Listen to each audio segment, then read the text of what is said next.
off your prestige discussion you had with James. Okay. And you recently talked about this book, The Magus. Yes, that's a good kind point. of gets into kind of what we're talking about. You're kind of like this. Have you read that, by the way? No, I haven't. I only heard of it through you. I know there's a movie made of it, Michael Caine, right? Yes. But here, it's not very good, from what I understand. Yeah, it's very, very lacking. Yeah. Not terrible, but not great. It seems like that's ripe for a remake if someone. Oh yeah, I'd heard that, and then Michael Douglas movie,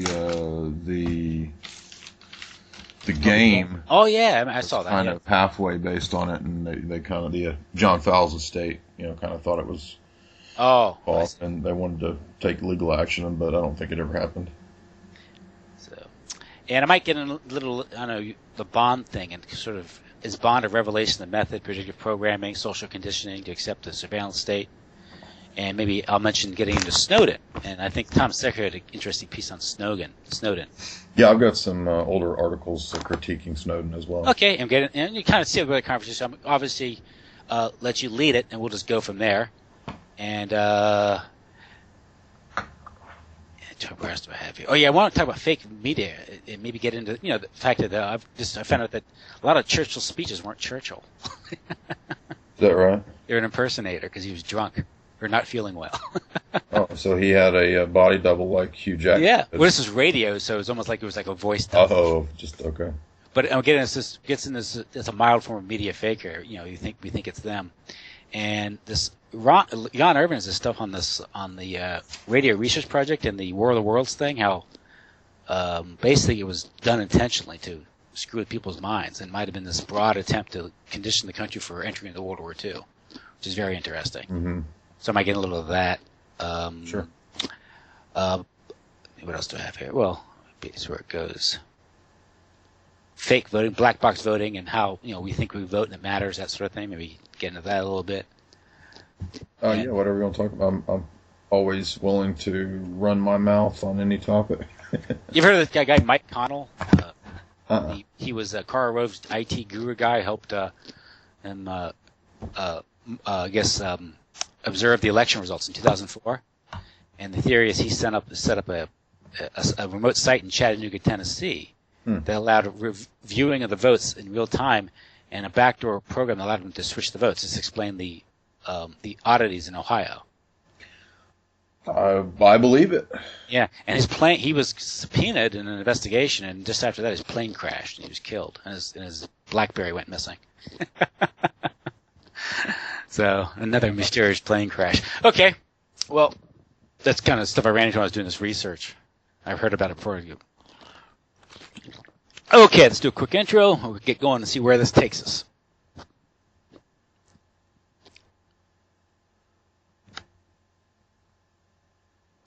My guest tonight is Jay Dyer. Jay returns again to the show to discuss, a broad range of topics tonight. But Jay, how are you doing tonight? Well, as always, Tim, thank you. Well, thanks for coming on again tonight. Listen, you got a new show and an event coming up. You want to plug that? Yeah, the event will be lecturing on predictive programming in Hollywood in relationship to the secret space program and or breakaway civilization ideas, as they are in film. So that'll be in Bastrop / Austin, Texas, October 31st to November 1st. And if anyone out there is interested in coming, I will be paid through using the code to sign up. So if you go to the site and you put in SSP Dyer 2015, that's how I'm going to be paid. So please sign up that way, use the code to get a discount, and yeah, it should be an interesting conversation. I've been working the last month or so, preparing my thoughts on this in relationship to a host of films, some of which you've seen analyzed at Jay's Analysis, and some which have not been yet analyzed and will not be posted. So I can't have it all out there. I got to have some secrets and some mysteries to reveal. But the radio show, I'm 3 episodes deep now and got the 4th one coming up. They're all loaded up, ready to go when the Talk Network through Natural News premieres, I believe, in a few weeks, 3-4 weeks maybe.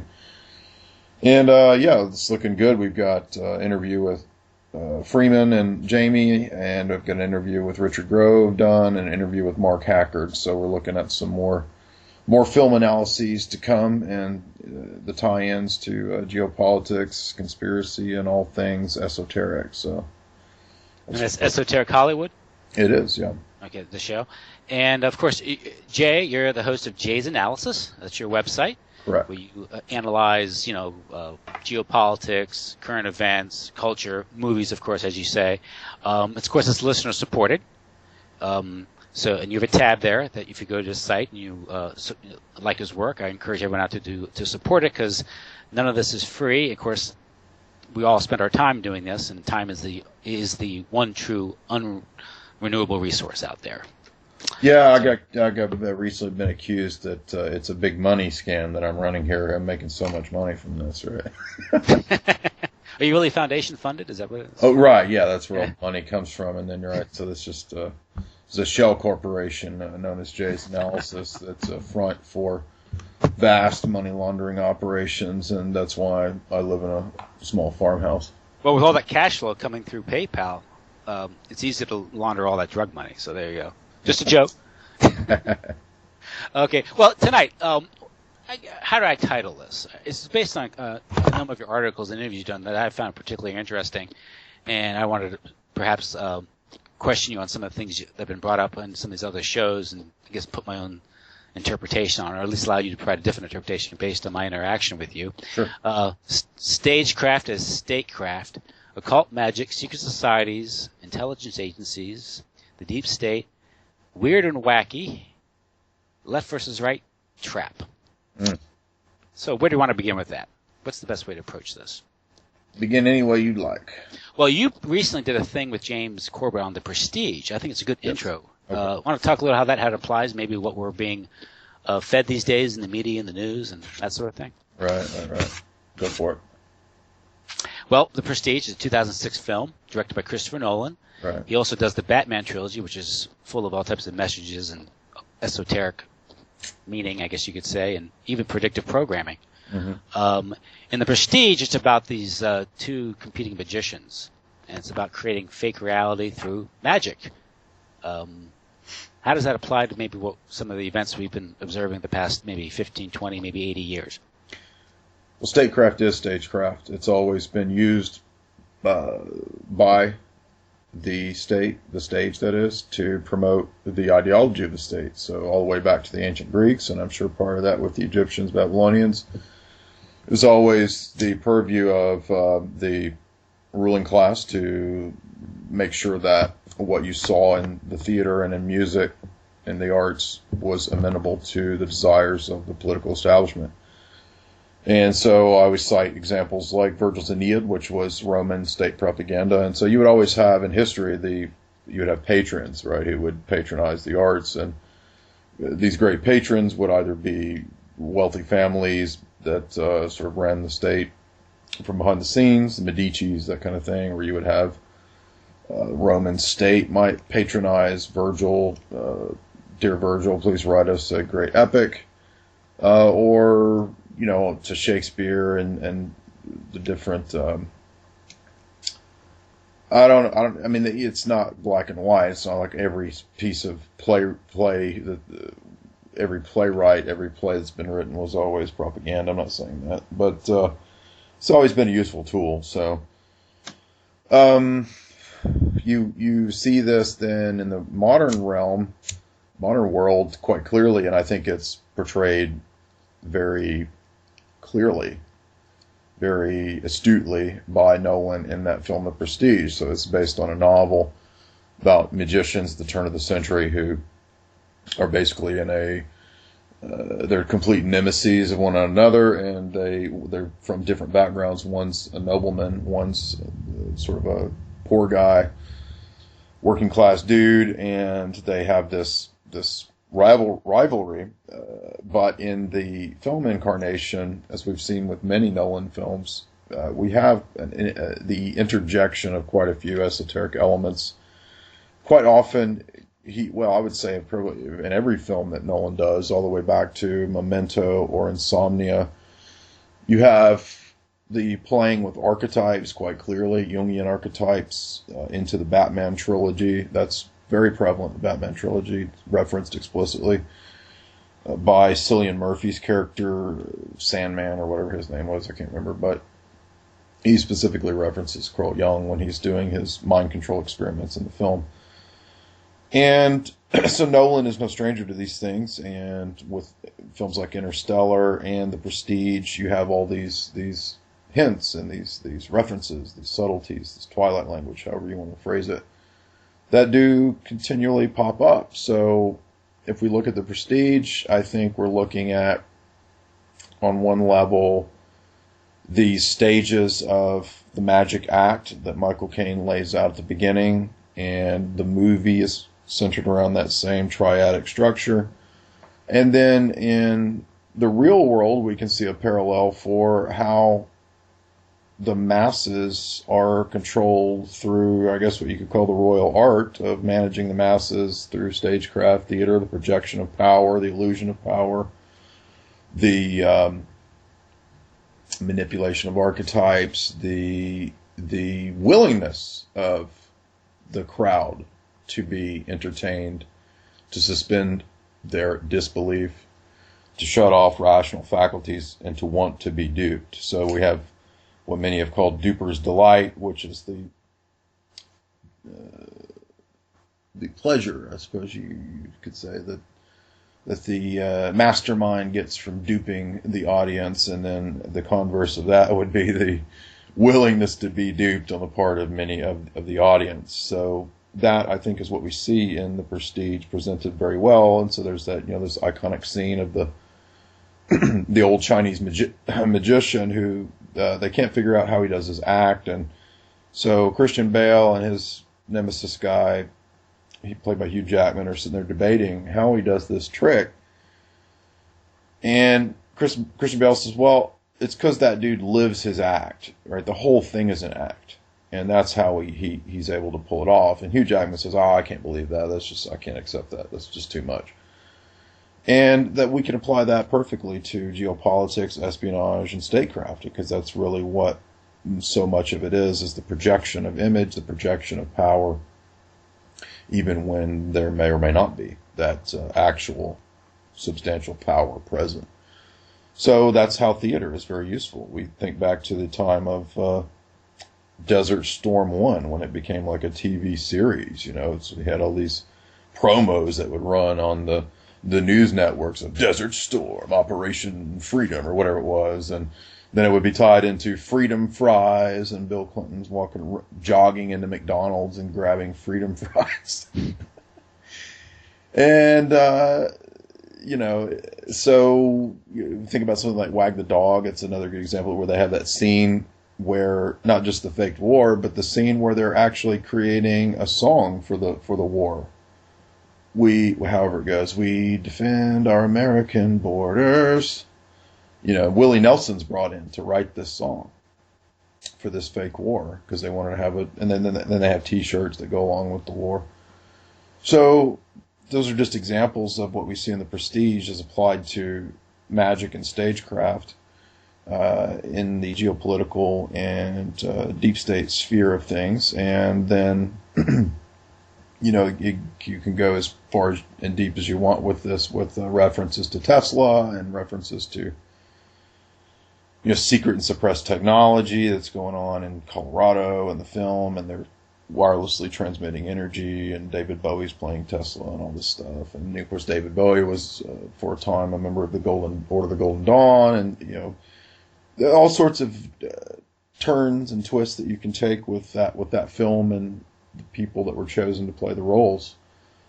So, yeah, that's what I would say about The Prestige, and we can then apply that to things like 9/11, or where you have this massive event, which is, I would argue, the distraction, and then the reveal is that the turn, or whatever you want to say. That's we got to erect a even more powerful establishment of surveillance and a more powerful foreign policy of invading places that had obviously nothing to do with 9/11. That's the trick. The one observation I think you made in one of the interviews regarding the Prestige was the Scarlett Johansson's character in that movie. Oh yeah. She's how sexual. She's the Fox News babe. Yeah, that's a good analogy, right? So she, Yeah. well, she's also the swallow, because the sex pot, the sex operative, because Hugh Jackman's character commissions her to go and spy on Christian Bale, and she ends up seducing him, and then you're kind of, and Christian Bale's onto it, and you're kind of wondering,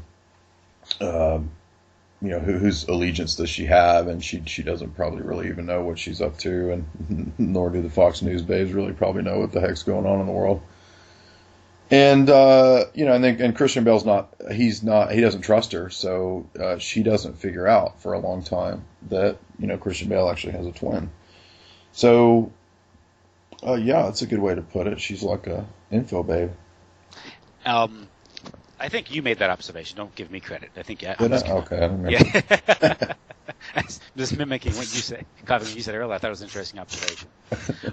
But Christopher Nolan, he's an interesting character. His other films, the Batman trilogies, I forget which one it was, but talk about predictive programming, is the one that unveils total surveillance. Yeah, the first one has that with when they go into that building and Morgan Freeman's character, Lucius, Lucifer, he has developed all the secret tech because Wayne Enterprises is kind of this big private conglomerate that also has all this suppressed secret tech. And he's developed the ability to surveil an entire area with sonar, with sound, so that cell phones can ping with sound waves, and then when it bounces back, you can sort of get an image of the what's in the room, right? So that's just one way that surveillance can be had, not just audibly, but you can actually through sound get a visual image of what's going on in a 3D setting. So that was revealed in the first one, and then it comes up again later on, and of course, throughout that trilogy, there's just a whole host of revelations of things like that. Absolutely. Of course, there's the famous Sandy Hook reference. Yeah. And it's also worth noting that in the first film, as I've said, the League of Shadows, that's Liam Neeson's running this secret society that's kind of a Tibetan, Himalayan, Far Eastern ninja cult, and then Bruce Wayne joins it and learns all the strategies and black op techniques and all that stuff, and they use drugs, and so that's how Bruce Wayne figures out what's up when the Ra's al Ghul, the villain character, attacks Gotham City, and he attacks the water supply and he attacks the air. So there's a bio-warfare attack that is based around drugging the populace that the Ra's al Ghul does in concert with Sandman or whatever Cillian Murphy's character's name, and he's the sort of the mad scientist character who's compare him. It's a oblique reference to kind of the MK Ultra doctors, right? So that the mind control aspect of it is being done through the water and air supply. Another film I think you've mentioned recently is it's a book actually. It came out as a film in the '60s, but I think it's better known as the book is the Magus. And that reveals a lot, or at least there's an interesting, I guess you could say, symbolism or analogies in that might explain our current condition. Yeah, I had a lot of fun reading the Magus probably 4 or 5 years ago. I was at college. I was working the desk, so I had a lot of downtime to read, and in the library. And somebody recommended the Magus, and I thought, well, okay, this looks interesting. And actually was on the graduate reading list for the program. You had options. You could, what classics you wanted to choose in the grad reading list. And so I was like, I'll read this. It's on the list. And it's Fowles is writing this sort of postmodern novel, and It's after he wrote it sometime in the 60s, early 60s, I think. And he quite obviously is keyed into how, the occult world and all that, and the spy world and geopolitics, because he translates it all into the novel. And so I would have to say that, to date, we talk about, for lack of better terms, quote, Illuminati type novels. Everybody knows about Eyes Wide Shut, and there's the novella or novel that German novel that's based on.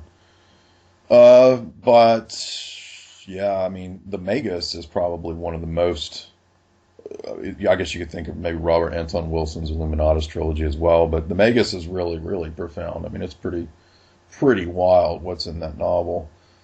Comparable, I guess, to what you could say with Fleming, but Fleming's a little more cheese, a little more pop. This is pretty hardcore. I mean, it's really wordy. It's probably 600 pages probably.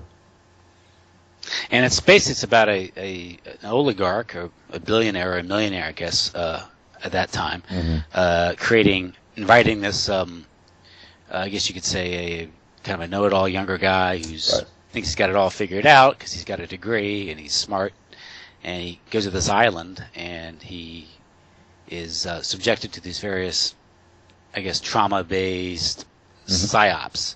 Yeah, so Nicholas Earth is this Oxford lad who is kind of a ne'er-do-well. He's a smart guy, but he's kind of a ne'er-do-well, and I think he's in his early 20s in the novel, and he's abandoned all his previous religious and philosophical views, and he's just this nihilist, existentialist kind of guy, and he believes in nothing, and he's very proud of it.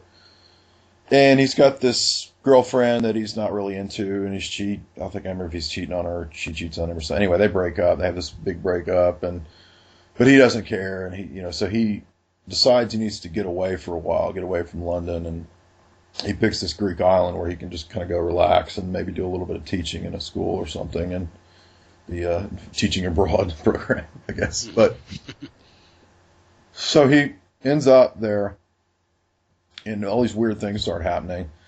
And by chance, he meets this Greek.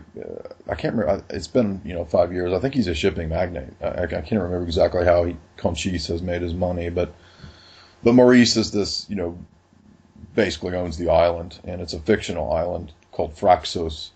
But if you read the criticism on the novel, it has basis, in some Greek island. I don't know what, but anyway, so the weird things that start happening is he starts seeing things like Greek gods appearing, and they seem to be enacting these different ritual scenarios. And so he'll see Diana, and I think he sees Zeus or something, or Artemis or whatever, Apollo, and then he has these meetings with Conchis, and right away Conchis starts showing him the tarot deck, and he says, well, let me read your future here. So they go through this tarot reading scenario, and of course Nicholas is just laughing at him. He doesn't take him seriously. And the psyops, I guess we could say, start getting more and more and more elaborate. There's a beautiful woman who is supposed to be, we think Maurice's lover, that Nicholas begins to have an affair with. And Nicholas is a little worried about Maurice finding out, but then he decides he doesn't really care. And so over time, we find out that Maurice was actually a Nazi collaborator, and so he's able, but he ended up very wealthy after the war, and he's been judged by a lot of people. So Maurice, the billionaire character, and so what he likes to do is bring people to the island, and someone like Nicholas. I don't think we know if Nicholas is the only person that's ever been through it, but he likes to engage in these kinds of psyops that don't just mess with the person, but they also put the person into moral quandaries that essentially annihilate or destroy their existing paradigm. So Nicholas has this extreme arrogance in his atheism, and what Maurice is able to do is consistently break down any kind of mental hiding place that Nicholas would like to flee to. So whether it's some philosophy like existentialism or some sort of secular human moralism or whatever. Maurice continually just breaks these down with these elaborate and increasingly elaborate staged scenarios. And so you come to find out that Maurice is actually using troops of actors. And the big reveal, of course, is, and so this is back in the 60s, here's your crisis actors. So what you come to find out is that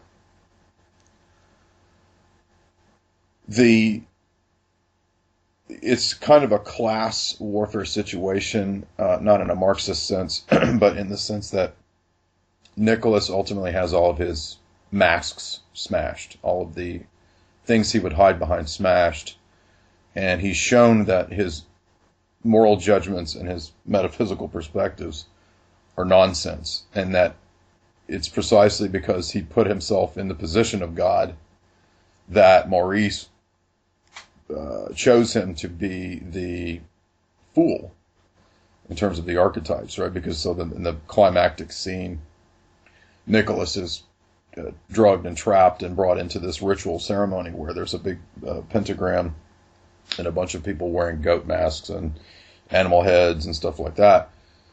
And so Nicholas is just baffled. He doesn't know what the heck's going on. He's just out of his mind. And so Maurice has him tied down on this big judgment seat. And he says, okay, so judge us. And, Nicholas just kind of has a meltdown to know what to do. And that's the meaning seems to be, I think there's a statement that Maurice says, so you're an existentialist, well, then you're condemned to be free. That's what Jean-Paul Sartre said. And if you're condemned to be free, then you can't hide behind the masks of atheism and these different pseudo-intellectual positions that you've adopted and judgments that you've adopted, Nicholas. And so Nicholas basically runs into a level of society and power that he didn't even know existed. And the irony there, of course, is that you claim to be so smart about how the world works, and you think that you know what's metaphysically true about the universe and that there is no God and all these outlandish, arrogant claims, and yet you don't even know how the real world works with powerful oligarchs who can hire a troupe of actors to fool the crap out of you. So there's a great irony there. Yeah, that's a number of things popped in my when I come to my mind. One of the things is the tricking that the person believing that he is indeed God himself, every man a God. Is that akin to maybe something that was the humanist movement that came out of the Renaissance? The idea that man was supreme? Would you find any criticism? Well, it's always, I'd say that goes back to Genesis 3, Uh-huh. So in a way, yeah. And yeah, you see it flowering forth at different stages in human history. I mean, the Greeks kind of have that idea too. Yeah. And the Neoplatonists have it with their, through theurgy and ritual operations, you can ascend the celestial sphere and become a god. And, it's in all kinds of different forms. And then it reappears in secular humanism. Yeah. One thing is the notion that there's a level of power which this person didn't know existed. Yes. And he claimed to have it all figured out, but here he is, this whole different level of society. That seems to be something that maybe perhaps most of us are.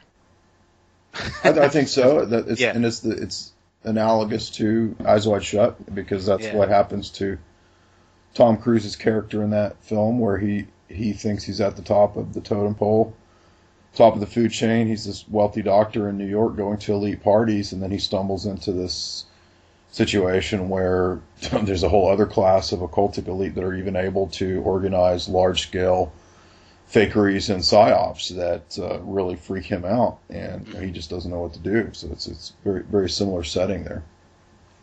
But this type of we're getting into here again with these stories. Again, what's being revealed to us is the fact that so much of what we assume to be reality, not so much that we're all, we can't tell what's real and there's no reality, there's no objective truth. Yeah. But the idea, the mainstream news, what's retailed to us as history and current events, much of it is just fakery and BS. Absolutely. and to play games with us or to manipulate us, as you said, the royal art. Well, that's just my corner. I'm just kind of using that term or whatever. But yeah, there's no question in my mind that that's the case. And, the news is under no obligation to tell the truth. Mm-hmm. We always get into the issue of media fakery and the histories of them being caught passing off fake news or misinformation or disinformation. I just was just doing some research on another topic, and I ran into this, even going back to World War II, where many of the speeches delivered by Winston Churchill on the radio were not Winston Churchill, they were an impersonator. Because he was either too ill or drunk or whatever. This guy named Norman Shelley, he used to go to parties and people close their eyes and he'd perform Winston Churchill impersonations. But this, I'm actually Matthew McConaughey. When you hear Matthew McConaughey, who was actually drunk, you can't actually go on camera and do that. That's actually my voice. It's you. So, yeah, that's where you're raking in the big bucks. Right. Yeah, that's my operation. You do radio interviews for Matthew McConaughey. But no, yeah, I mean that stuff is far more common than people think. I did want to say also that it's worth noting too that in the novel The Magus, there's an insight into the fact that and one reason I think that it's applicable to call it an illuminist novel is the fact that it's not based around the supernatural. So the power structure in that novel is still essentially human. It's just a wealthy oligarch who has a cadre of people who are in a cult, but we don't even know if the people in this cult really even believe in supernatural or demonic forces, because there's an extended dialogue when Nicholas is in the judgment seat about science and scientism, and that would actually be the real inheritance of the so-called Bavarian Illuminati, is that they were into scientism.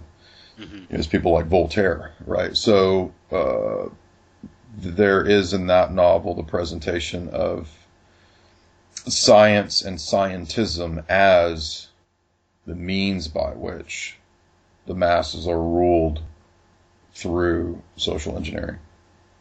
And the scientists yes. Are the priests. And all the people wearing the goat masks and the dog head Anubis masks or whatever, they're all scientists and PhDs and psychiatrists. Is scientism distinguished from empiricism? Absolutely. Empiricism is, well, technically yes, because scientism is the idea that science, of course, can sort of be the explanatory grand narrative for everything, or the tendency in that direction. Empiricism is the philosophical movement of the Enlightenment era that the way that we gain our knowledge is through sense experience. So certainly there are tie-ins there, but there would, I think, probably be a technical distinction there, because you can have somebody like George Berkeley, the Anglican philosopher, who was an empiricist, but was actually not into scientism at all. So he I don't think he was successful, but he tried to mesh his empiricism with some sort of idealism and thought he could prove theological claims that way. But and there are other philosophical schools that would fall into this category of being empiricist, but not necessarily adopting scientism. Like phenomenology, some phenomenologists might fall into that category. Arrogated scientism itself would be would you say it's a complete rejection of scholasticism? The idea that there's faith and reason, whereas science would say, no, there's I would kinda, except I would be a little more nuanced, just personally, my analysis of it.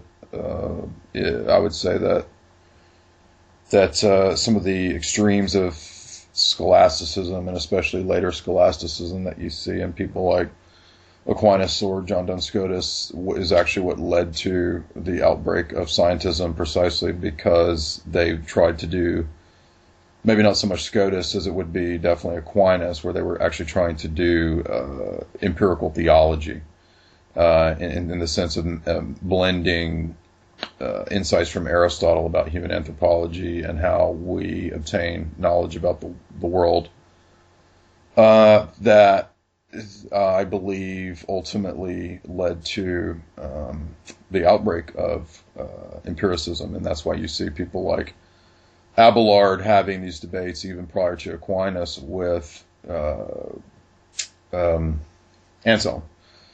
And so the Anselm was an early empiricist, an early nominalist, and so the nominalist tradition is the outgrowth, I believe, the logical outgrowth of trying to do empirical theology and what Aquinas called the analogia entis, or the analogy of being. So I think that those things they're not completely wrong, but I think that they contain within themselves the seeds by which you would have the Enlightenment. Okay, that's interesting. Okay, wow, I got it. Yeah, okay. Yeah, I have a very pieces you might like where I was a hardcore Thomist for a long time, so I'm not coming at this from some sort of outsider apologetic position, but I've working within the realm of Thomism for so long and spending so much time in the Summas. I found that to ultimately not be a workable system. Although I do, of course, think that Aquinas has a lot of great insights. He is an important thinker. Yeah. He's worth looking at. But I really think the root of it is what's called absolute divine simplicity in theology, and then what results from that in terms of hylomorphism from Aristotle, and how Aquinas tried to adopt an Aristotelian version of how the incarnation would happen, and how the sacraments work, and how the church works. And I just think all those things are very problematic when you already had a kind of normative philosophical milieu that was derived from the Eastern Fathers at the ecumenical councils. So to get to empiricism, I'm sorry, I'm rambling, but just to sum that up, the reason that gets to empiricism is that you have these late medieval nominalists like Gabriel Bile, and they would be trying to formulate within Roman Catholicism, in the tradition of Abelard and the nominalists and William of Ockham, this way to get rid of universals and to get rid of these quasi-Neoplatonic influence from the time of Augustine and his On the Trinity forward in the West. These guys wanted to critique that and move away from that realism, as it's called in ontology, and they wanted to move towards a more empirical-based approach to theology and everything else. And so Aquinas, I'm not being unfair to Aquinas. I know that he cites Dionysius and the celestial hierarchy just as much as he cites Aristotle. I know he cites the Platonists quite a bit, as well as Augustine, but there is just no question in my mind that he altered the anthropology significantly with trying to borrow things like Aristotle's notion of abstracting our knowledge of universals from the objects through sense experience. And this was a new idea that because the works of Aristotle had recently been translated from Islamic scholars in that day, and that's why they were for a while condemned in the West. There was something like 100 and something propositions of Aquinas that his bishop had condemned for a while. These would later be accepted, as normative in the Roman dogmatic tradition, of course. But so I think that it's that milieu from which you get this notion that you can look at the external world, and through the analogy of being that was inherited via the Greeks, you could kind of reason your way up from the particulars and get an idea of what the essence of the absolute being was. And so this is you see it quite often in Aquinas if you read first few questions in the Summa, as well as if you read the first volume of the Summa contra Gentiles, which is a completely separate Summa that's about apologetics. Aquinas lays out really clear what he thinks about all this, and it's a very different approach from what you see even in someone like Augustine, and it's very, very different from what you see in the Eastern Fathers, in my view.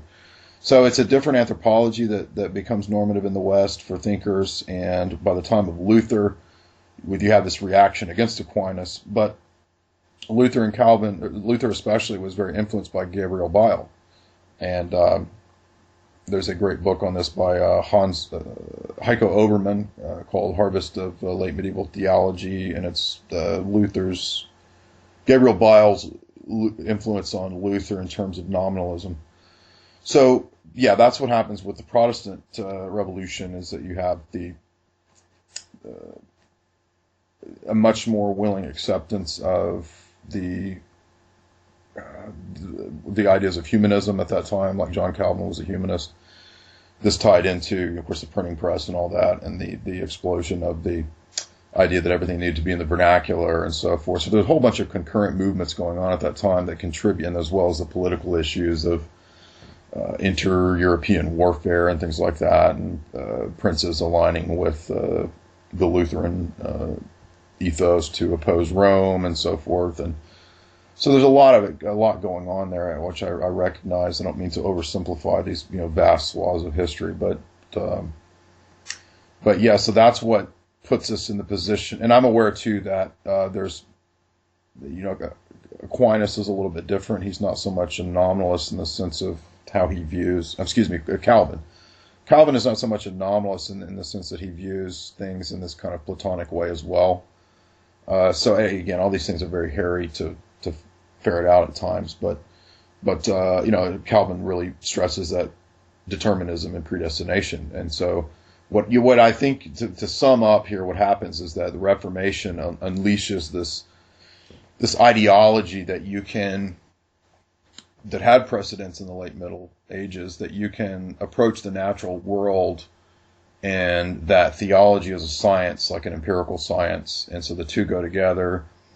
Aquinas even called theology the queen of the sciences. And so then what that meant for the reformers was that either we need to drop all this scholastic stuff and get back to the Bible, or the development of Protestant scholasticism, which would be people like Francis Turretin and whoever Luther's co-reformer guy. It escapes me at the moment. This is stuff from like 10 years ago, but Luther has a cohort guy that Melanchthon. Melanchthon is the scholastic Lutheran guy. So what happens then in the realms of science is that all this theology and philosophy filters into that as well, and these thinkers begin this trek of branching out into the natural world and approaching it from this rationalist perspective. And that's what a lot of the scholastic and Protestant incarnations of the Middle Ages fell into, was rationalism. And the idea that you could approach the natural world purely from the vantage point of human reason. Now, I understand that Aquinas would not say that he believes that there's supernatural grace that is a donum super additum to a super added gift on top of human reason that's natural. I understand all that, but what you have in the philosophical realm is this attempt to approach the natural world in that same way, as if you could read the totality of it and grasp the totality of it. And so this is what you see in figures like Bacon, and this is where it gets into that occult aspect of things. Rosicrucianism? Exactly, and there's also tie-ins between Lutheranism and the Rosicrucians as well. Many of the Johann Andre, many of these Lutheran thinkers that were prominent were also milling about in these Rosicrucian mystery schools, right? Yeah, exactly, mystery school stuff. These alchemical, hermetical traditions that were floating around. Of course, a lot of the nobility were into this too, and so you can Luther actually was influenced by Jacob Boehme, one of these alchemical mystical writers as well, influenced by Neoplatonism, and so Luther really had a well of influences from which he derived his madness, and I really think he was kind of insane. And it's similar to what you see in the philosophical period of that time as well. The philosophical realm, you see just an explosion of a lot of these revolutionary ideals, and they're revolutionary in the sense of being completely against kind of what was the existing norms for how government's supposed to work, how the law functions, common law, all these things are challenged significantly in the West, and it just becomes as people characterize it, a kind of a revolution, right? So what I see is that we live kind of at the later stages of these just successive cultural, ideological, theological, philosophical revolutions. And, everybody kind of thinks that they live in the apex of civilization. They live at the best times, and everybody in those old days was stupid and idiotic, and we're so smart now, and that's just really not true. And we really live in a slave society that I often point out. You think that you live under freedom and American constitutionalism and all this stuff, and you have no idea how much of a slave you are. And in fact, there were many ways in which you could probably say that a medieval serf had a lot more freedom than you. Yeah, that's main point of our discussion tonight. It's true. This the illusion of freedom. I guess those no one is more enslaved than those who falsely believe they are free. True statement, right? So that's what we're living under today, because we have our consumer items, at least in the West. So we think because we can open the refrigerator and grab a beer and eat some some GMO laden snack foods and watch some asinine TV show that we're free. Right, that's true. Whereas if even we have this idea, which actually comes from Mozart and Voltaire, that the Middle Ages was the Dark Ages, and everybody in that period was just really dumb, and they didn't know anything, and they thought there were monsters everywhere, and well, there have always been superstitious people. In fact, I think the Darwinian Dawkinites of our day are just as superstitious as the village serf in medieval France or something. You know what I mean? Mm-hmm. So yeah, I mean, it's just an assumption that we have about history that's completely not true, especially the more that you dig into history. And I had a lot of fun doing. I did history as my undergrad as well, so that was one of my favorite subjects. And I spent a lot of time in church history, which you come to learn quite quickly that most of what you hear is actually just not true. And so this idea that that the Inquisition killed millions of people, that's just complete Protestant baloney that was made up about 100 years ago. The Black Legend. And even secular scholars like Henry Kamen in his book will admit, Kamen will admit this now, that the Inquisition probably killed a couple thousand people. Which was probably an afternoon in Stalin's Russia? Exactly. And at the same time, on top of that, that wasn't even the Church's Inquisition. Most of that was the state-run Spanish Inquisition, which was completely separate from Gregory's Inquisition. Yeah, and of course also dealing with the politics of 15th century Spain, which is the expulsion of the Muslims. Yeah, the Marranos. Of course, that's a whole other intrigue with the Marranos, which is the fake converts. Mm-hmm. The intrigues behind Cromwell. Yes, that's fascinating. I would love to. I put a lot of, like I said, most of my 20s I put into medieval theology and philosophy. So those are areas that Cromwell was bankrolled by Jews in Amsterdam. I have read that. Yeah. That does come up in different, even mainline historical accounts at times. There's a couple. I think Rice has a good book on the religious wars of that period. Mm-hmm. Eugene Rice, I believe, off the top of my head. So that's. But you mentioned this idea of we were talking about the Magus, where they're using these ideas of religion, religious imagery. I think you've talked or written earlier the possibility of these fake apparitions throughout history. Mm-hmm. And I'm Catholic. I believe, by very nature that I'm Catholic, is I believe in miracles. Creation is a miracle. I believe the same. Yes. Yeah. So it's kind of like I don't need to be dazzled with visions of Mary in my egg salad. I don't need to. I that's why I Catholic philosophy, natural law, looking at the world, kind of like the Thomistic way of looking at something. Just the wonders of nature, the irreducible complexity of everything. I'm sorry, I know God exists because I exist, and I'm something, and something can't come from nothing. So, basic theology. Well, yeah, I might disagree on some of your. Yeah. Well, I know. But basic points, I totally agree. Yeah, and saying, look around you. Come on. And obviously, the methods or the mechanisms that the secular humanists have developed, I think you've talked about this, like Darwinism, are completely. I'm sorry, they're just not valid because they don't explain anything. I don't even think they get off the ground from the get-go. Yeah. Because they don't even have coherent starting points. But you mentioned it kind of like the possibility of something like Fatima was staged. I do consider that possibility, yeah, and let's say it's a possibility. Yeah. Yeah. You said how the Holy Mother revealed the errors of Russia in the conversion, and I think you've said in the past that they never talk about the errors of, say, the British Empire. Right. Yeah, I'm curious as to why Yeah. the Blessed Virgin didn't say that. I mean, and I'm well aware that there's a long history of fake crying icons. I'm sure that happens in the East as well. Sure. And so, one has to be, I think Jesus is quoted as saying, the Bible is saying, you must be as well, he rebuked the people for wanting signs and wonders.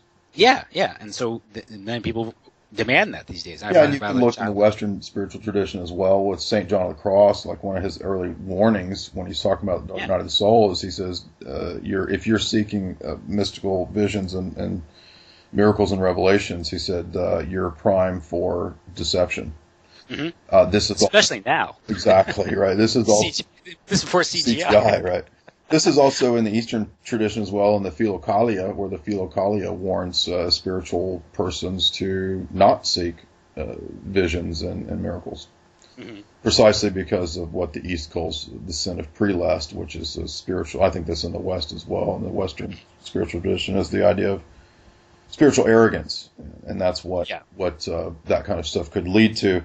And as you point out, the ease of being deceived. And so this goes all the way back to Deuteronomy. Deuteronomy has the warning of not listening to just signs and wonders, because signs and wonders even might be deceptive. Could be the devil. Sure. Like Jannes and Jambres, right? Moses versus the Egyptian Magi. And they were able to mimic, or however they did it, mock or whatever, the first couple signs that Moses does in Exodus. Yeah, but yeah, the quote. I think the quote is, "You must be as tender or as gentle as lambs, but as clever as serpents." Right, but there's also an explicit statement from Christ not to seek. A wicked and adulterous generation seeks signs and wonders, and none will be given to it. I believe he says that in the Olivet Discourse. But this gets back to the issue of fakery and deceit. In the media, and this isn't something that we're possible because we're just speculating, and because we know that during the Cold War there was a plan, I think, put forth by the CIA to create false images of the Virgin Mother over Cuba. Yeah, I did dig up that old kind of a socialist journal that talked about that. I don't doubt that that's true. The CIA would have no qualms doing that. That's been in other books as well, Victor Marchetti's book. And these things, again, false miracles can be their own little cottage industry. Yeah, exactly. I think Medjugorje is completely bogus. Yeah. I thought that from the get-go, even back when I was traditional Roman Catholic, and I attended the SSPX Mass, and they were very critical of the of Medjugorje as well. So yeah, that's. I mean, anytime you have that situation of seers and visionaries claiming these things, whether it's the East or the West, the normative canon law does not permit you to immediately adopt it as legitimate. And if faith were questioned as being, so we say, entertained with miracles, it'd be easy. Well, yeah, we would all fall for the prestige type scenario. Exactly. Yeah.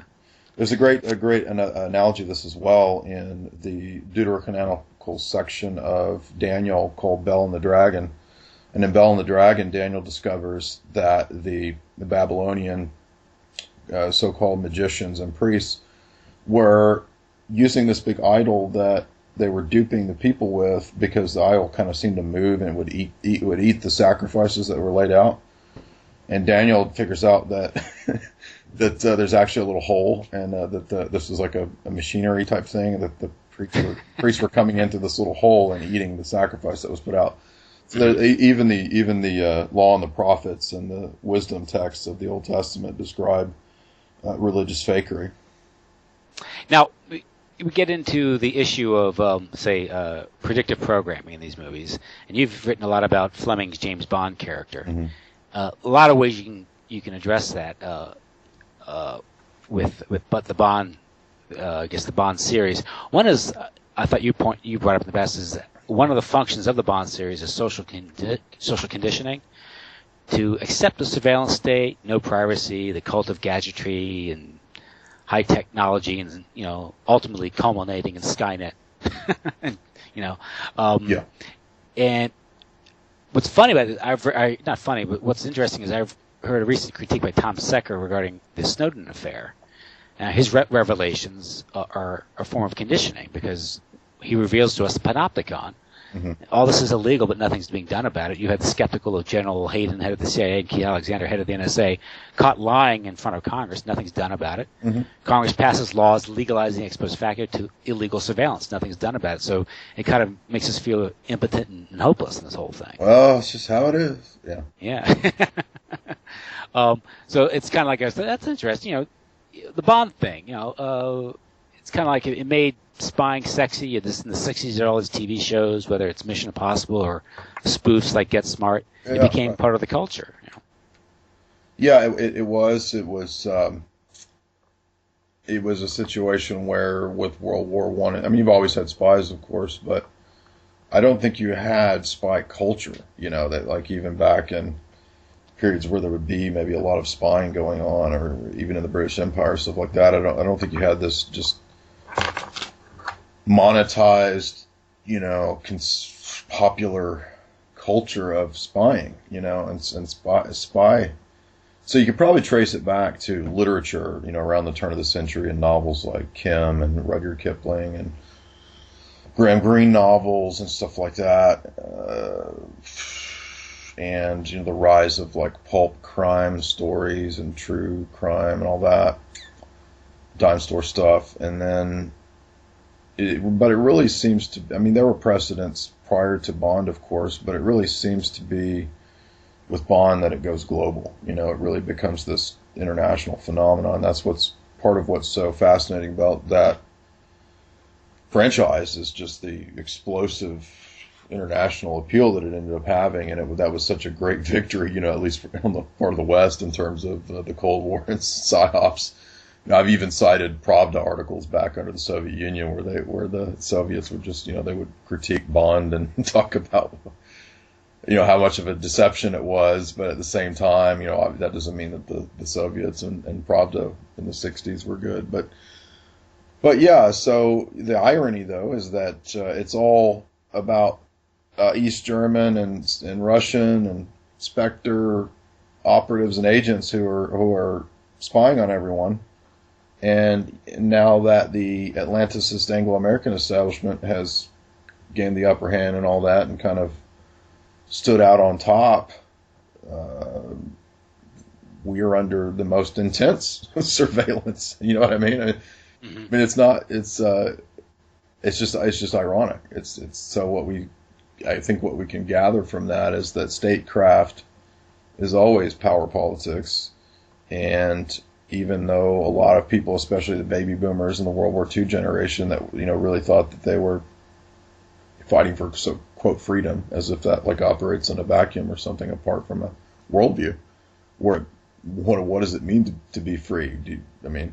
That presupposes that you have persons and persons who have wills, and it presupposes an anthropology is what I'm trying to say. Mm-hmm. You can't just have a generic philosophy of just fighting for quote freedom. What does that mean? Does that mean like raping kids, and is there a limit to that, or is it total? Is it Marquis de Sade? What does it mean? So I think that generation, the baby boomers during the Cold War, it was such an intense period of, it's obvious it's before my time, but from what I can gather from talking to baby boomers, there's not many of them that really are able to break that conditioning. There's a few, the people that you talk to, right?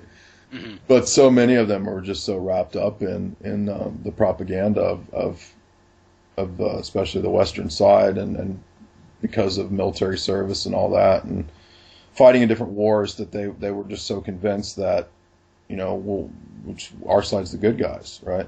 Mm-hmm. And the reality of the world is that, in geopolitics, it's not black and white. It's not we're us good guys, them bad guys. I mean, there's bad guys on both sides, and there's some good guys on both sides, right? And that's just, to me, it seems just obvious realpolitik. That's how the world is. But so Bond and Fleming and those things, that they function as partly as propaganda tools. They function. I mean, there's a lot of different usages for it. It's partly the first attempts at real product placement, and they were very successful with selling vodka through the shaken not stirred situation, and different Aston Martin, the Walter PPK, and all these different things. It worked like wildfire. So it's not all one thing. Is it predictive programming? Absolutely. It's all these things. It's a vast array, and that's why Bond is so fascinating, because it's not just advertising material. He's not just a caricature. He's not just propaganda and psyops. He's also kind of an iconic of, I guess, the nihilistic end result of Western civilization that's kind of lost its way, I guess. Yeah, because he is kind of in his own way, a lost soul. He is. He's an orphan. And he's hurt by the women in his life that he loved. He loved Vesper Lynd, and Vesper Lynd deceived him. And that was his last attempt at actually finding a human connection. And so he becomes a soulless killing machine. And, license to kill, yeah. Yes, and that's what he operates as. He's a killing machine who doesn't feel, bad for what he does. And when he discusses the morality of what he does, throughout the novels, it's like a Manichaean, Nietzschean sort of will to power type thing. It's just like, well, why not fight for queen and country? Well, that's the state's what gives me my livelihood. Mm-hmm. So, queen and country, those are kind of the stand-ins for Bond's father and mother archetype. Which is kind of funny, because if you get into trauma-based mind control...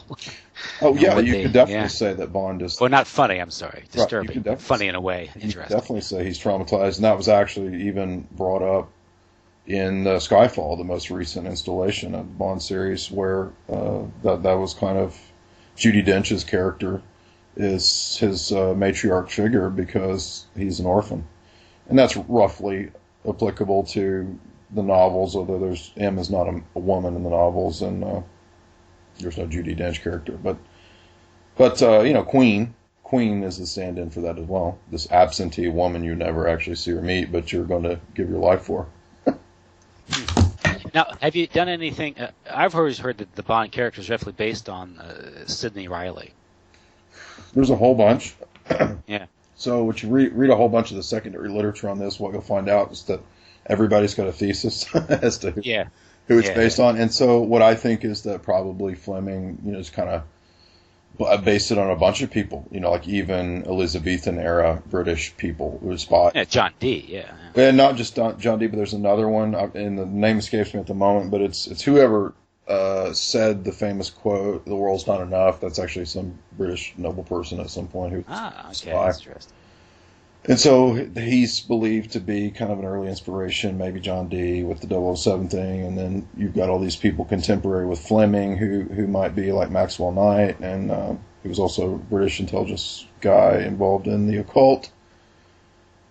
So and then as you point out, there's other candidates as well, and of course Fleming himself is an obvious contender there too.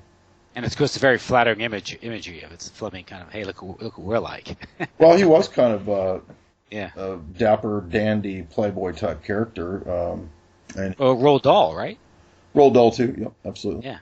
he was forced to sleep with Claire Booth Luce. Exactly. Roald Dahl actually racked up quite a few. Yeah, but there's in the book The Irregulars, there's an account where he's actually complaining to his superiors about, I guess you can say, Claire Booth Luce's stamina or demands in bed. Mm-hmm. And cause she was like 13 years older than he was or something. So I guess, you know how that is, right? I'm saying, you know what that means, right? I understand. Yeah. And his superiors told him just to close his eyes and think of England. Yeah, I remember that. I do, because I read about Roald Dahl, and he would. He was quite a lady killer for sure, and Fleming, I think, was supposed to be sort of early on, kind of in his college period at Eton, I believe. And Fleming had played no small role in the formation of the U.S. intelligence establishment community with the OSS, right? That kind of is based on the designs of. It was. There were other prominent British intelligence agents that also would meet with Bill Donovan in helping to set up this nascent OSS situation. But according to Andrew Lycett in his sort of mainline, well-known biography, that Fleming was one of those characters that put in his advice to Donovan. And see, Fleming was from a wealthy family, and his father was a banker, and they were running in a lot of these noble circles. I believe Anne, his wife, I believe she was of nobility, if I recall. And so, he's running around hanging out with Aristotle and Assis and all these, big players. So he knows how the world really works, is what I'm trying to say. Yeah. And that's how he can go, interview LA police detectives on smuggling operations, and then he writes Diamonds Are Forever, and he actually writes a nonfiction book about diamond smuggling too. So he and a lot of these exploits are based on real black ops, as I've said many times, and he played directly into Operation Mincemeat. He was in the background of the Enigma machine, cracking the code operation, although his plan for what to do, the Enigma machine, was actually a failure. That one didn't work out. But he would organize all kinds of psyops. It's really a fascinating story. I've always heard one of the aspects of the Bond phenomenon, at least the movie franchise, was it came out roughly the same time as the Kim Philby scandal and the Cambridge Five, and that's centered around let's just say there was a homosexual ring, sex scandal involved in that, and the idea of Bond being put forth as this alpha male. Was that compensation? Was that anything to that? That's an interesting point. I have a lot of books on secondary scholarly treatments of all of this, and you will find in the scholars' discussion of that kind of stuff. And I find the whole Cambridge Five story is fascinating as well. You can even Malcolm Muggeridge. Malcolm Muggeridge actually was British intelligence as well. Yeah. And he has discussed this, and then there's discussions of whether Lord Rothschild, who was working for British intelligence, was actually working for the Soviets. But I kind of think, well, he's working both sides, so right? Like he's not either one. And that level, come on. Yeah, right. And the whole history of British intelligence is just a big, huge, crazy labyrinth. It's wild. And I'm by no means any kind of expert on it, but I do love researching it. And so, was it compensate? It could be, man. That's a great angle on it, and some people do talk about that. But I don't know how far that was in Ian Fleming's mind, but it certainly could be. But definitely by the time the movies were coming out, because the movies popularized it in a way that no way that books ever could, because people just don't read. So right, exactly. The movies, and you're looking at Ursula Andress in a conch shell and bikini. That's far more. It's an attention getter right there, right? More so than a pulp dime store novel, yeah. Yeah, exactly. So, but that would be a great thing to explore more in that regard. And, I really love the conversation that you had with Mark Hackard, where you guys talked about his excellent essay, Great Betrayal. And, Mark hits on a lot of great points there about the decline of British Empire, and it's the Philbies, yeah, where he was a scion of the establishment. Yeah, exactly. A very corrupt he's sort of an exemplar of what was an empty ideology to begin with. So, was it really Kim Philby that was the betrayal? Well, yeah, in one sense, but ultimately it was kind of the ideology of the British Empire for the last several hundred years that's a betrayal. Yeah. Was it I did it for King, Country, and Club, I think. Right. And you would have those clubs at the, Oxford and Eton and Cambridge, and, that's where obviously British intelligence would recruit from generally, and a lot of those guys would have, was it the Apostles and the X Club? Yeah. And some of those guys were homosexual too, and they were having their little shindigs going on. And Lytton Strachey. Yeah, it was very common thing amongst, not just British nobility, but, it's... Yeah. Sodomy's called, the royal vice, right? The noble vice, right? There's a story of Lytton Strachey, where during World War I, they were opposed to the British involvement, or they were opposed to World War I, or the British war effort. And he was Lytton Strachey. He was, leader of the Apostles at Cambridge. Mm-hmm. He was an avowed homosexual, out of the closet homosexual in that day. And I think his interlocutor asked him, "What would you do if a German soldier came to rape your sister?" And his response was, "I should try to come between them." Gross. It's like, geez. Yeah. Alan Turing was, got in trouble for, exposing himself or touching some boy or something. So yeah. And meanwhile, he's working with, British intelligence on cracking the Enigma code. Oh, well, pedophilia and intelligence, they go hand in hand, so.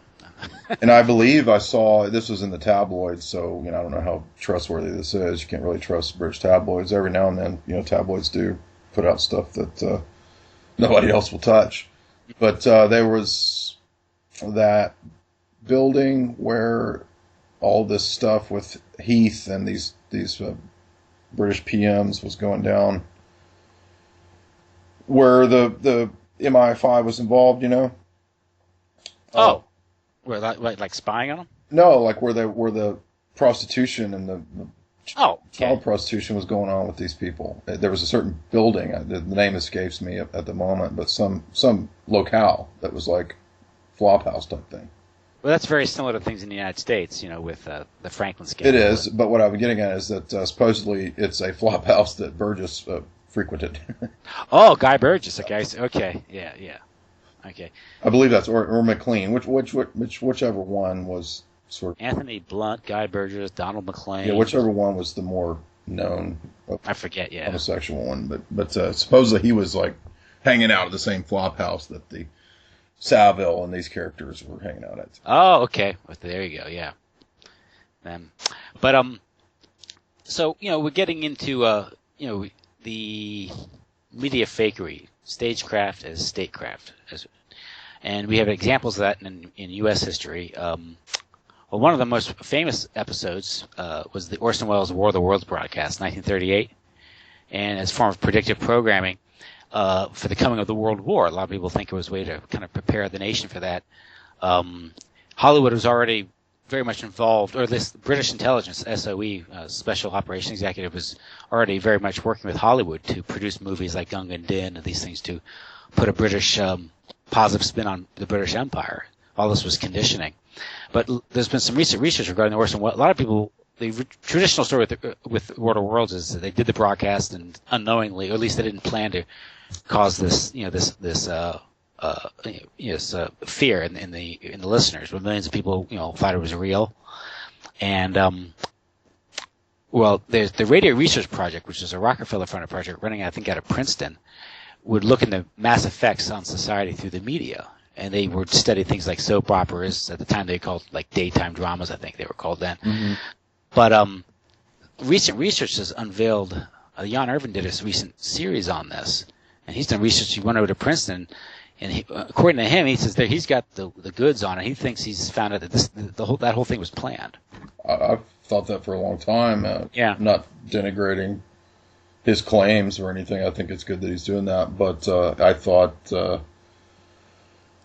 like I said before, that Hadley Cantrell wrote a book, Invaders from Mars, and he was kind of one of these psychological engineer type persons who. And he was at Princeton, right? Yeah, exactly. Yeah. And so he wrote about it, and yeah, I mean, Global Research has had different articles over the years talking about that, and I've always thought it pretty obviously was, and I've watched a lot of Orson Welles' films, and I've got a biography on him that's kind of mainstream, so I don't really know how good that one is for digging up details and whatnot, research, but yeah, I mean, it's just you're not going to be able to go into RKO radio and RKO pictures and not be under the influence of the Rockefellers and these big oligarchs. It's just not going to happen. And they were all set up. It was all originally one conglomerate anyway, right? Before you had, or there were two, I think, before you had the division into CBS, NBC, and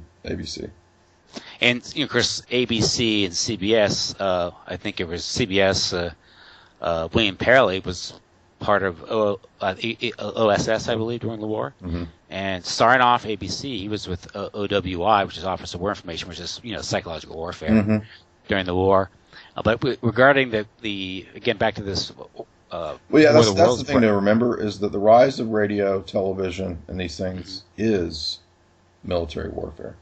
Yeah, exactly, with internet and iPhones and cell phones. Because the ARPANET network came out of DARPA. They come out of all of that world. Mm-hmm.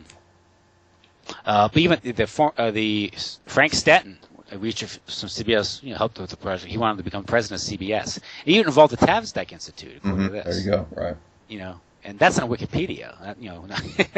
All things Wikipedia. But I'm saying that's just basic information. Of course, Tavistock, which is psychological warfare out of Great Britain. Mm-hmm. If you look at what was going on at the time, late 30s, the coming of war, and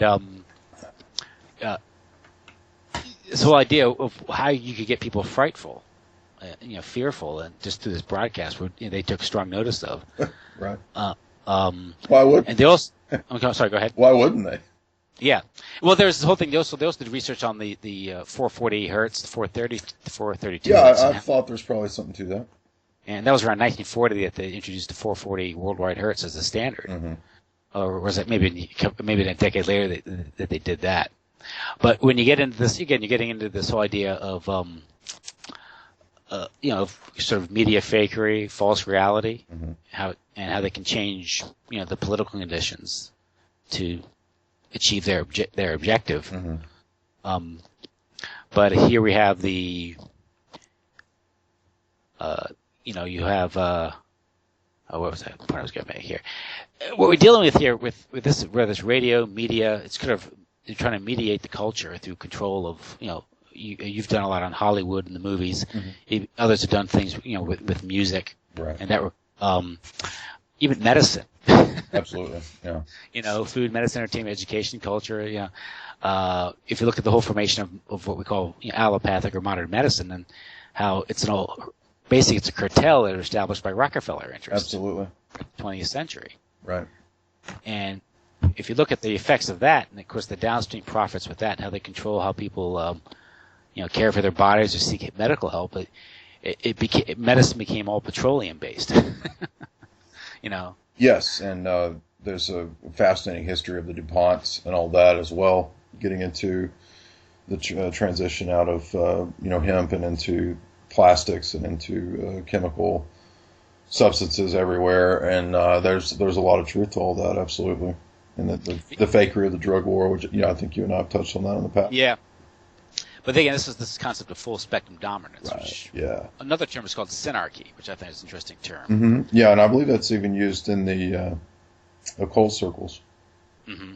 Of course, then we get into the weird why all this is going on, and I mentioned this from the beginning of the interview. Is you have to understand the weird and wacky. You have to. This is kind of difficult for me because I always consider myself, normal. Mm-hmm. I just don't. get into some of the weirder things. You get into some of this occult practices and some of the secret societies and some of their rituals, and understanding why do they worship an owl at Bohemian Grove, and why are candidates with skull and bows forced to lay flat in a sarcophagus and do the things they do. It's all part of occult magic, and that's magic with a K. What's the distinction between magic with a K and just magic? I've always heard that distinction. Well, people generally would use magic with a C for stagecraft. So, David Copperfield, Chris Angel, these guys performing or doing magic, M-A-G-I-C. The dude that wears the silly outfit and walks around the streets of Vegas and has this deck of cards, and he's got a sequin vest. That's magic, supposedly.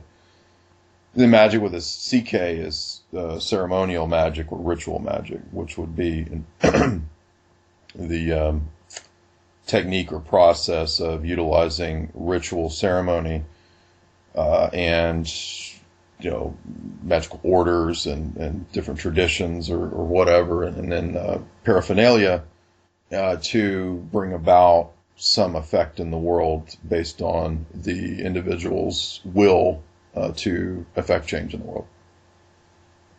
And that might be done through, invoking believed deities or spirits, or the coven working in unison, or, there's different theories and beliefs and practices and all that, but the general approach here is to presume that the spiritual realm works like a technology that you can tap into and affect change in the world through the assistance of higher spiritual beings, forces, entities, whatever.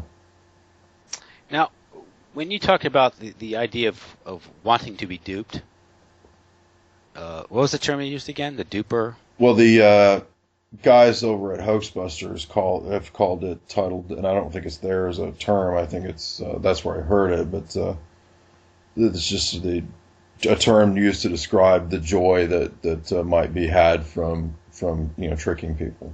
Mm-hmm. Duped delight. Okay, the duper, but as far as how about those who want to be duped? Duped delight. Duped delight. Yeah, duped delight. Is it because people are ignorant, or they just find it easier to accept the fair? Laziness, ignorance, desire to fit in, cognitive dissonance, cognitive bias, all those things. I know you were in that marathon interview you did with them recently, with Hoaxbusters. He brought up a number of issues, and a lot of these things are contentious points, but about media fakery, and this would be. Yeah. Again, we're talking about Hollywood. We all know that the intelligence agencies supposedly help Hollywood. Absolutely. Okay, we're same with the military. Absolutely. But you and some others have come up with the idea that the relationship goes the other way, meaning that Hollywood helps the intelligence agencies, helps the media, fake things. Absolutely. And with the advent of CGI, which I think you pointed out is a military development, technology came out Pentagon, of Pentagon, right? And so they're able to fake reality. And of course, I think they fake things before the age of CGI. I think the controversy regarding Stanley Kubrick and the moon landing, which I think responsibly said in one of your articles, for which there is much evidence. Right? You're kind of being reserved in your judgment on that because I simply don't know. I just know that there's some interesting.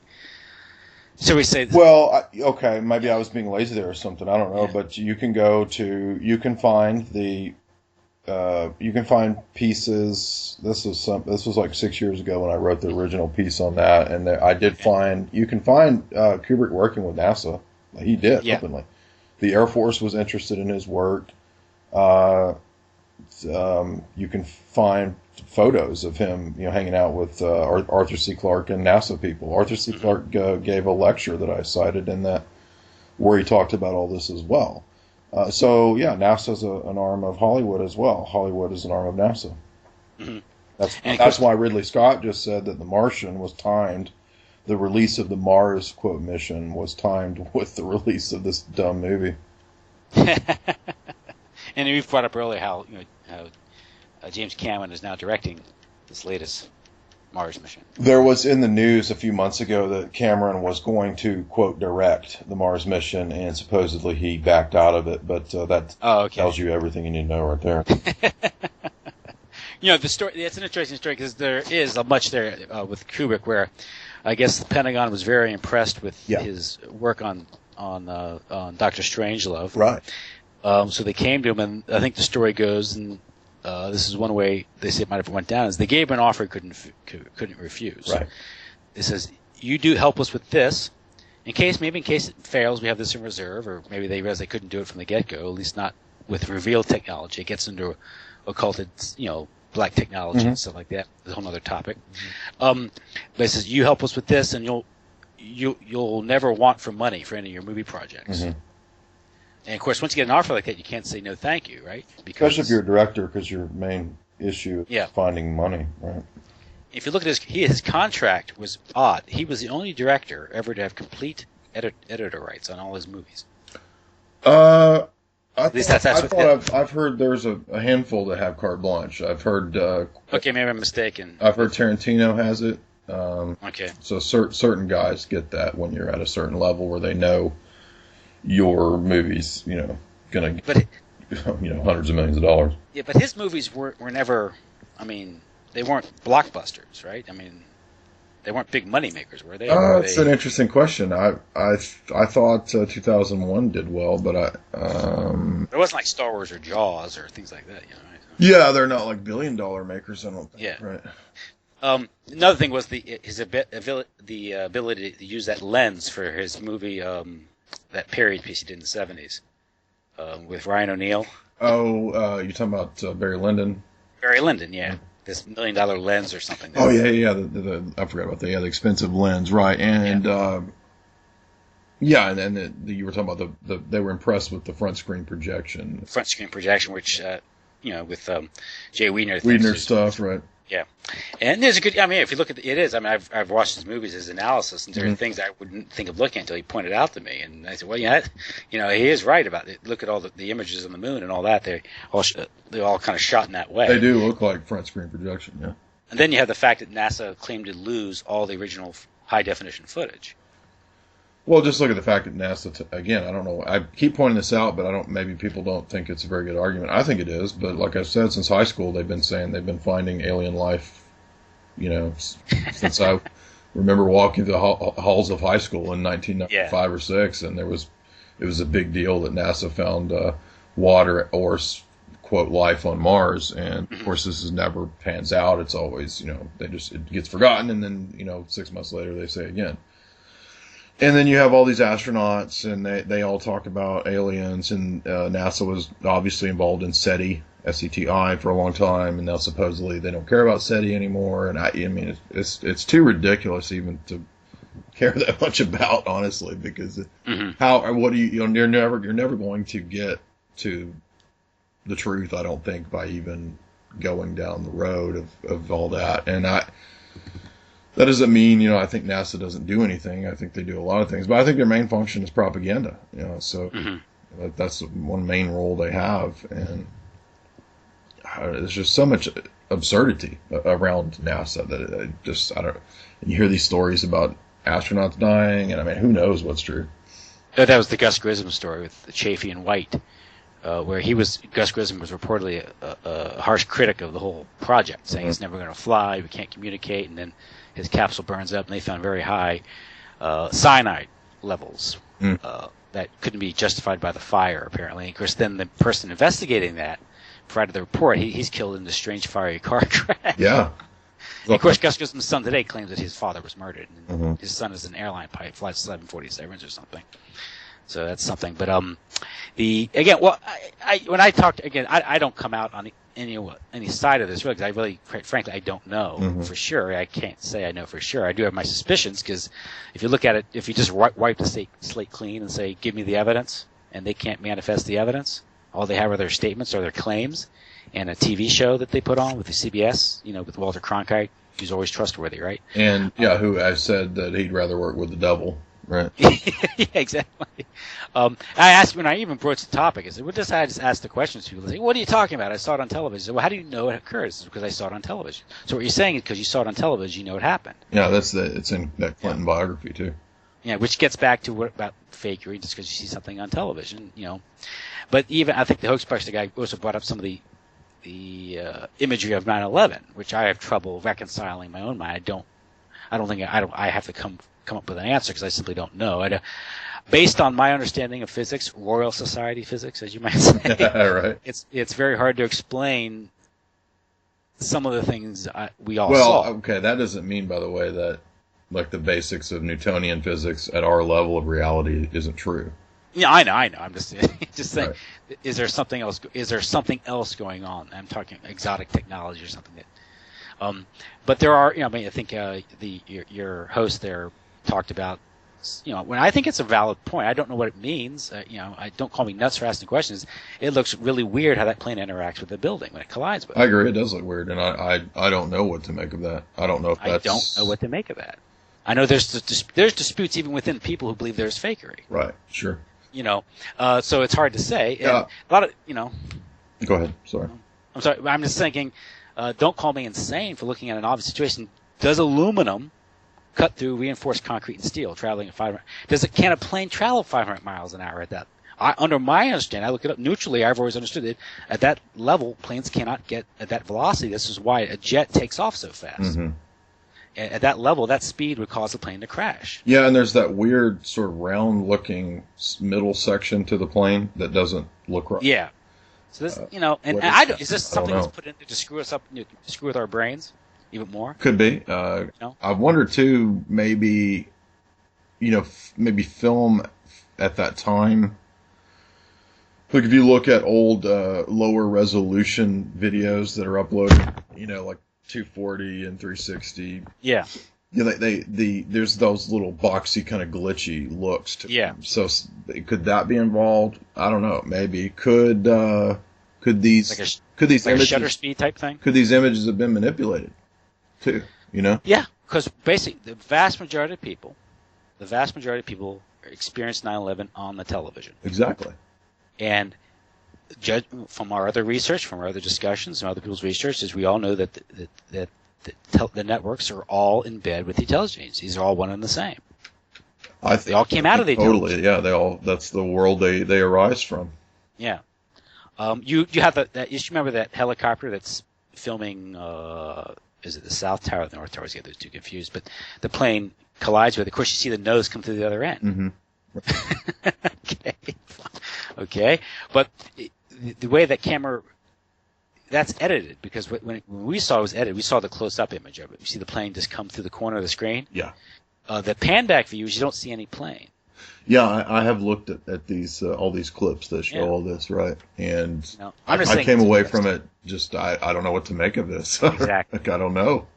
And this is where we're looking into these things. Is there are some matters that certainty is going to be denied to us this side of paradise, I think. Right.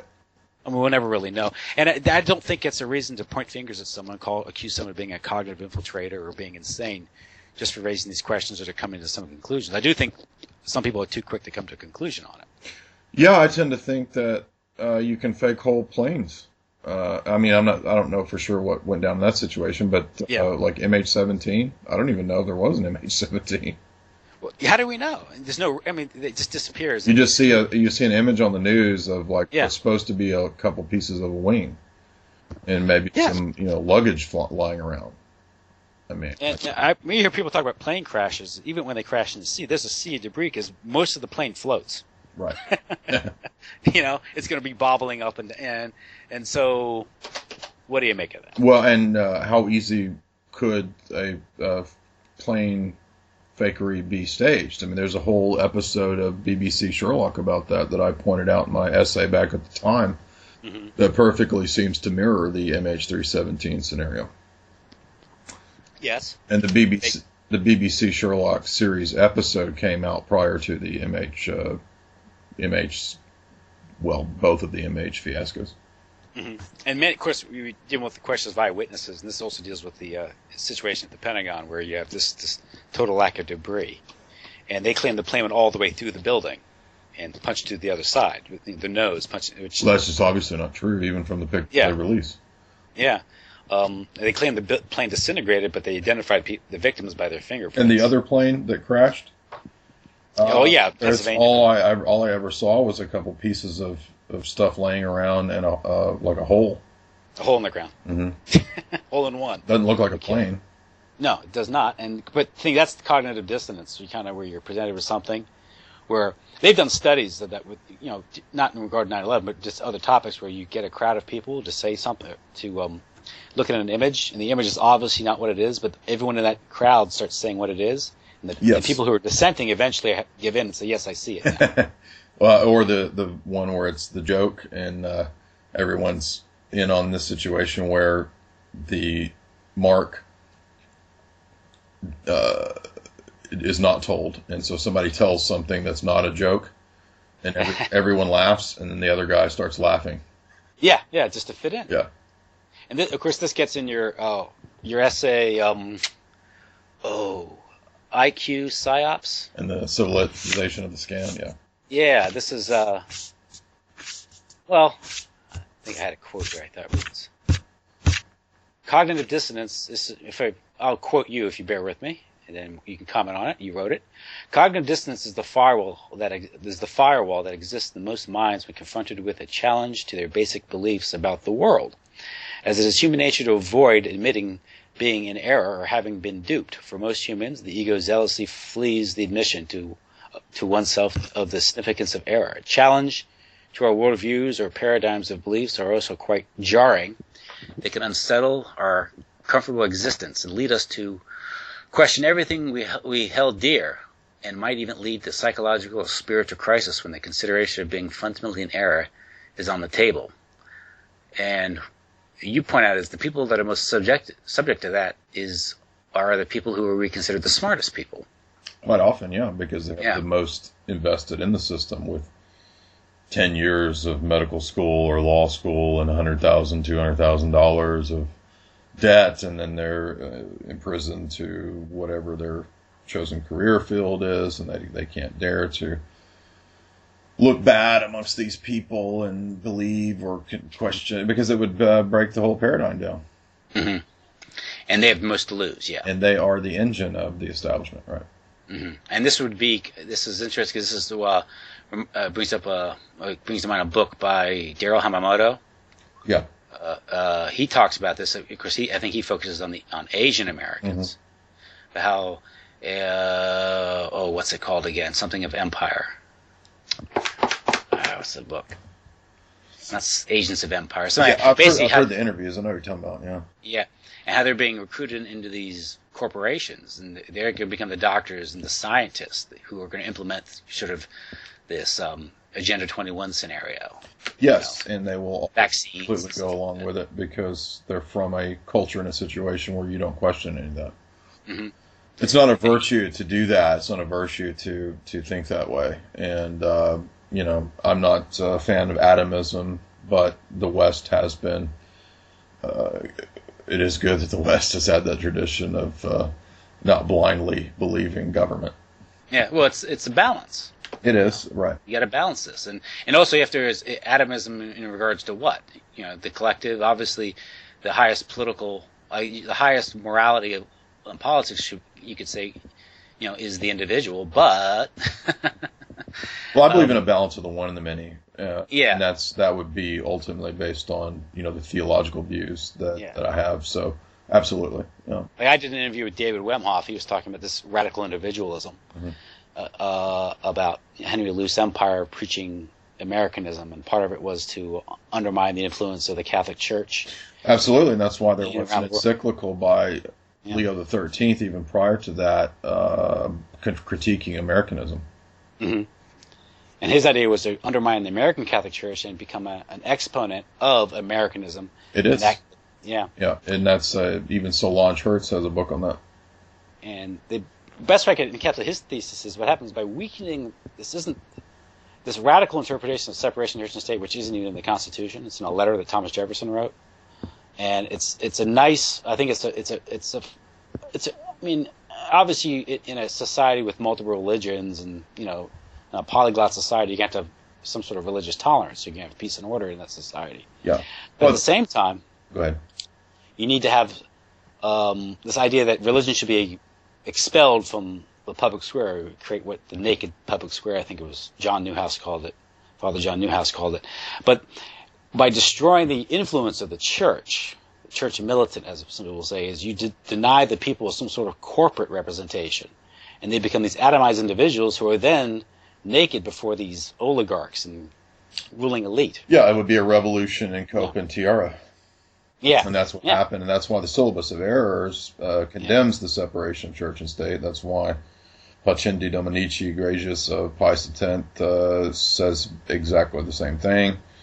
Quas Primas of Pius XI says it, and then you have the complete reversal of that with the Peritus and Peritae of Vatican II and John XXIII hanging out with the worker priests and all that, and he calls the council, and then everything is revolutionized.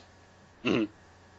And some people think that what happened was these agents, these Catholic quislings, as E. Michael Jones calls them, were sent in, representing Rockefeller interests and all that. They were. That's all. I believe that's all. John Courtney Murray. I've read, John Courtney Murray, and the Murrays go back as a long time in the U.S. Catholic family, and they were always very influenced by, the Carrolls go back, and they were always influenced by Americanism and the ideas of Americanism. And you can find precedents for that in Robert Bellarmine. Bellarmine has a treatise on government and how you can have Catholic democracy. There's also Leo XIII talks about the possibility of Christian democracy, and they talk about it as a possibility, but they frown upon it.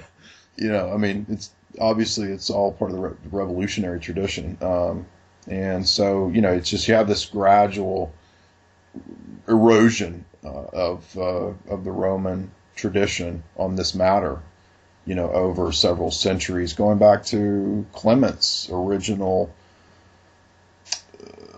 encyclicals dealing with Masonry back in the 1700s. And of course, the Freemasonry, you have the infiltration of the church by Freemasons. Yeah, openly. Yeah, openly. That's with with the propaganda, or the P2 propaganda due, and that involved the Vatican. And prior to that too, by the way, there were cardinals and such bishops that were involved in that kind of stuff prior to the 1800s.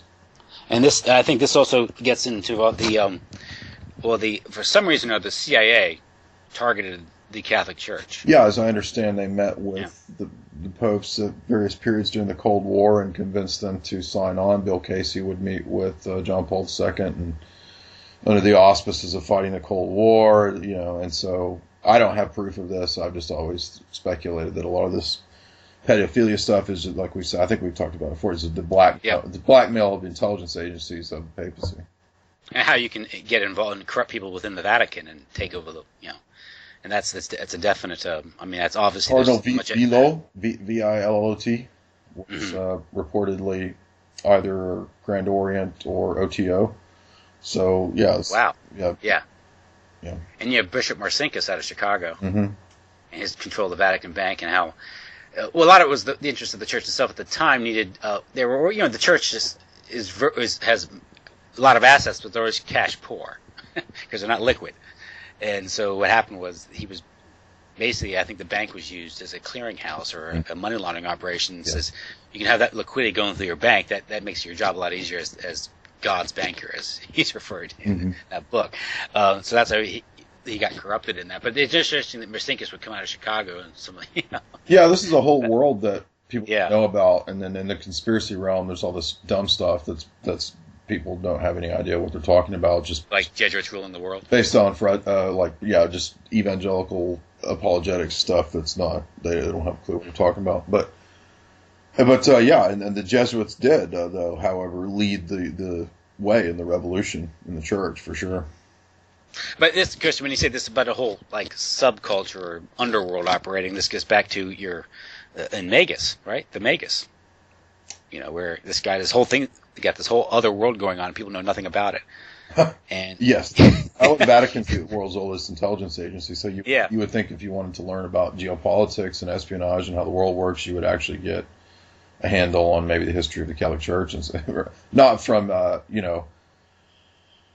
not from the stupid apologetics of the Seventh-day Adventists, which is where a lot of this nonsense stuff comes from, which they don't know anything. But so yeah, you have to really dig into real historical works and real historians, and there's a lot of good Catholic historians. There's a lot of good stuff out there. But it's just a world that people don't know about, and I didn't know. I grew up as Baptist in the South, and so it's a world I had absolutely no knowledge of until I got into it. And it is fascinating, even though I don't go that route anymore. It's still very fascinating, and obviously a big part of geopolitics. Especially when we look at Bergoglio and his history and his situation, which I don't see how anyone who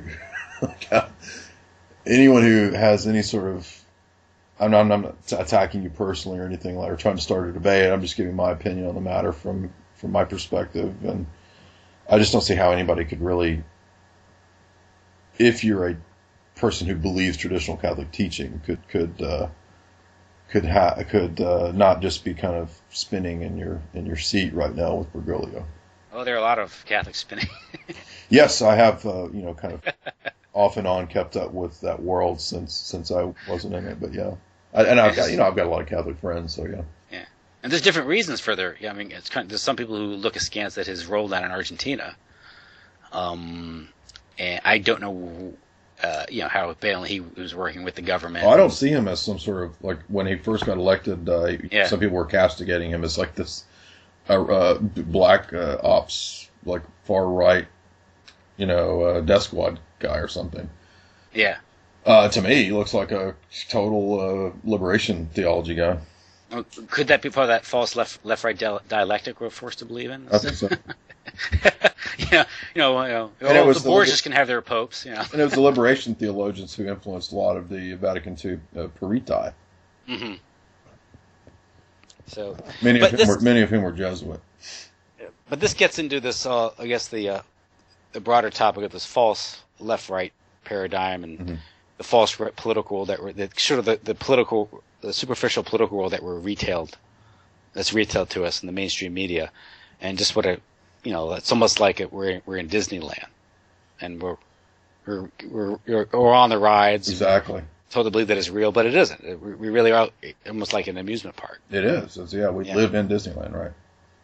And what's frustrating about it is it doesn't require too much effort to scratch, the surface and find a completely different world operating. Yeah, you start pulling the wallpaper and you actually find out that there's the whole thing just falls apart, like your whole wall's eaten out, right? Yeah, and none of this is whether it's political, none of this is discussed, and this is where all the decisions are taken. I mean, I was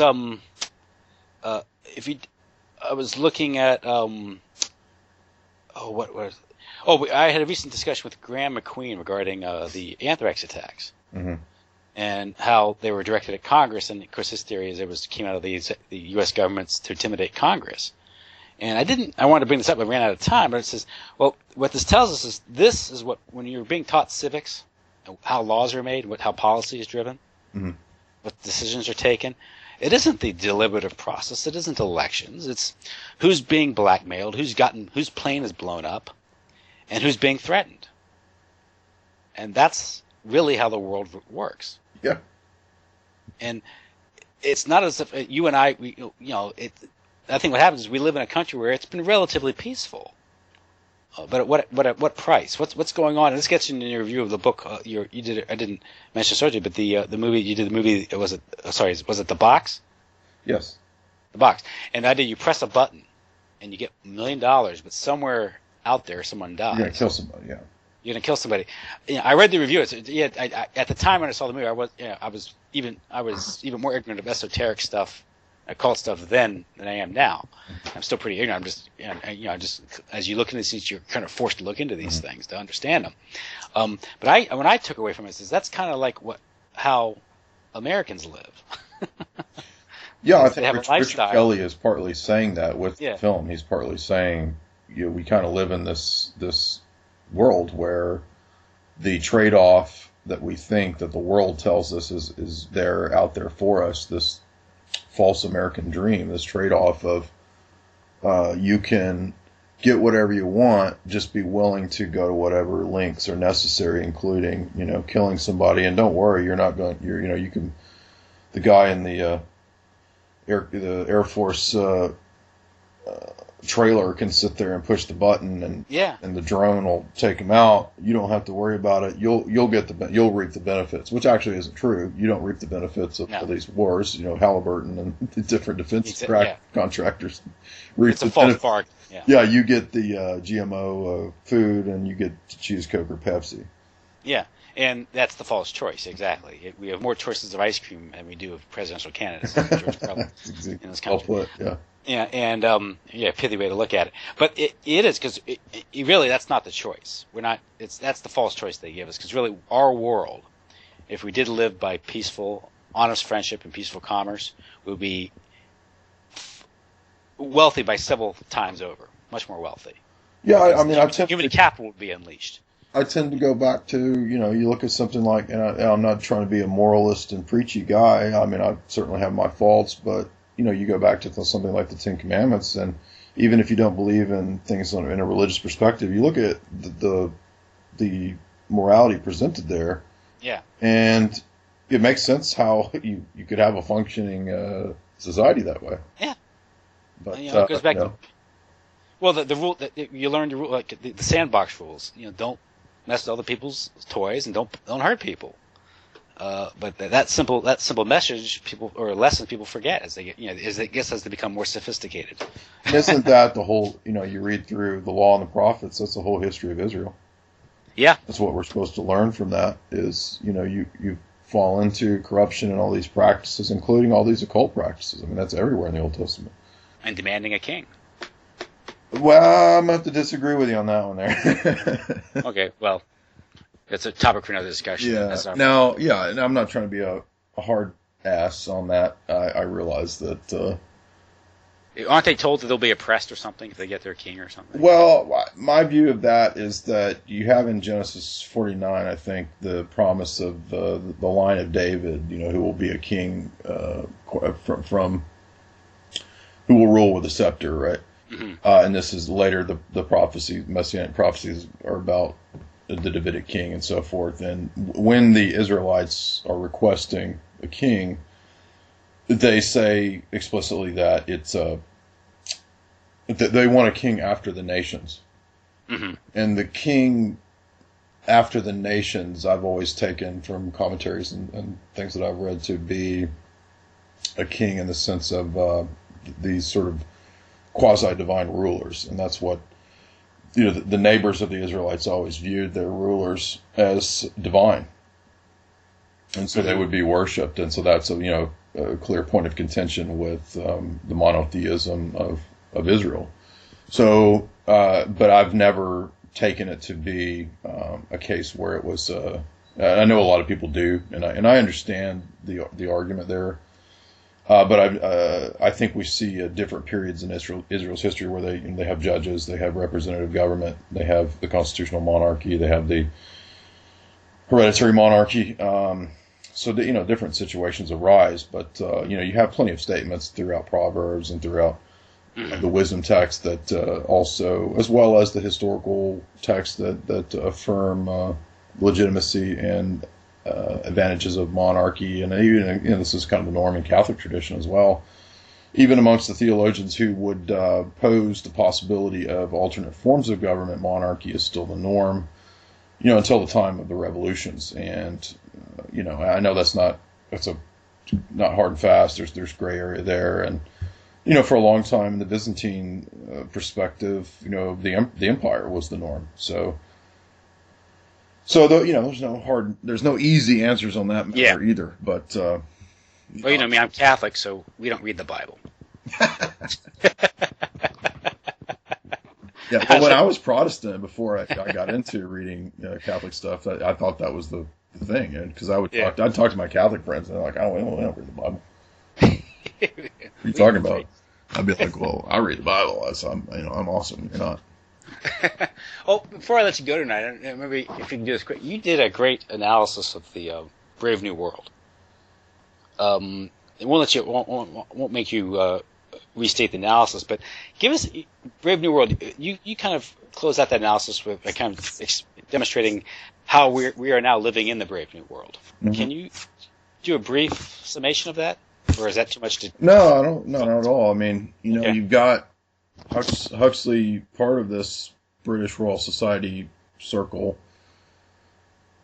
hanging out with all these, people, Fabians, and it ties into all the counterculture stuff. And, he writes this in 1932. Some people speculate he actually ripped it off of a Hungarian or Polish dude, Stanislaw Mankiewicz. I always forget that name, but I don't know if that's true. I haven't researched it, but he's presenting the future dystopia, and there's a lot of Platonic stuff that plays into that, because the dystopia is a dystopia that he says in his lectures any sane person you would be insane not to reject it. That's what he says in his Berkeley lecture, right? So he just kind of throws it in your face and says, I'm telling you the future, I'm telling you how it's going to be, I'm telling you reality, and you're all going to buy it because only sane persons reject this. That's what he says, right? And, he's coming out of this aristocratic British Darwinian social Darwinism perspective on things. And it's all very, eugenics based, but it's not capitalism and it's not communism. It's a mix of the two. And that's what people don't know either. That's why you have the year of our Ford. Mm-hmm.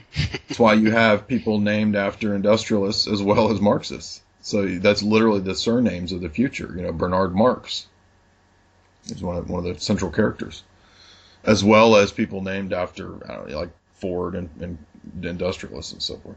So he's telling you that it's a dialectic. It's not real. It's fake, in the sense of it being two competing sides of the same coin that lead to the same destination, two roads that lead to the same destination.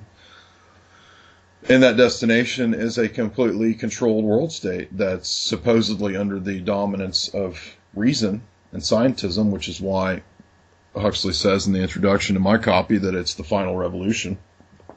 And he's referring there to the historical revolutions, the French Revolution, scientific revolution, so forth, the revolution against tiara and cope, the revolution against crown and altar. So revolution against monarchy has also always been a big part of this Masonic idea here, to install a rational republic and get rid of the idea of constitutional hereditary monarchy. Now, you might disagree there, but that's how I've always seen the revolutionaries, as portraying monarchy as like the ultimate, sin and the worst thing ever. And then now, have there always been problems in the caste system and nobility? Well, yeah, there's problems in any system, right? But anytime these revolutionaries come along, with the thing that they put in is like 10 times worse, and you get all these people dead. And I don't think that that's all propaganda and fake. I think that that's true. Yeah, I think Bolshevism. Just look around at our country. Jacobinism, yeah. Right. Look around at our country. We live under the America's Brave New World, and that's what the title for the book comes from The Tempest, and The Tempest seems to talk about the New World, the island of illusions. Is this some sort of Rosicrucian prediction? I don't know. It could be, but that's interesting because some people think that Shakespeare was Francis Bacon. Right? Yeah, I don't know, but if he was, but a lot of weird. There's obviously a lot of Rosicrucian elements in Shakespeare, for sure, as well as all those Elizabethan playwrights, Ben Jonson and George Herbert and all them, and Edmund Spencer and so forth. But I have a bunch of analyses of their works too. If anybody's interested, you can search that stuff at Jay's Analysis too. But yeah, so Brave New World is this world socialist control state, and And I say socialist because it really is more accurately, they're called world socialist controllers, right? There's 10 world controllers. But they have a reservation where they still maintain the old lifestyle of people. I think it's in New Mexico, if I recall. And so they still allow a few tribes and groups of people to kind of, have their old ways. But the rest of the world is under the system of London. And the system of London is, of course, Fabian socialism globally. But as we come to the climax of the novel, we learn that there's actually a breakaway civilization. And that's where the elite go to do whatever they want. So if you figure out the puzzle, and as some of the characters in the novel do, they figure out that, hey, wait a minute, our world socialist controller is actually a big fan of Shakespeare, and he likes to read the Bible. And he reads texts on metaphysics, and when he finds scientists that discover truths about theology, he censors it. So he has a child through natural childbirth. One of the directors does. This is a big scandal because they don't do natural birth anymore. Everything is done through test tubes, genetic engineering, genetic modification, fake civic religious ceremonies, sort of a pan-denominational thing. So Huxley's telling you there that you have a one-world religion. He's telling you that everybody goes to these really bad movies and just sits and watches these just like crappy action movies like Action Jackson or something. This was 1932. In 1932. And he's talking about cloning, right? He's talking about cloning and people being born in test tubes. And they engineer everybody in these test tubes to be certain things. So you have a alpha, beta, gamma, delta, epsilon classes, and everybody wears color-coded outfits so that you know your caste.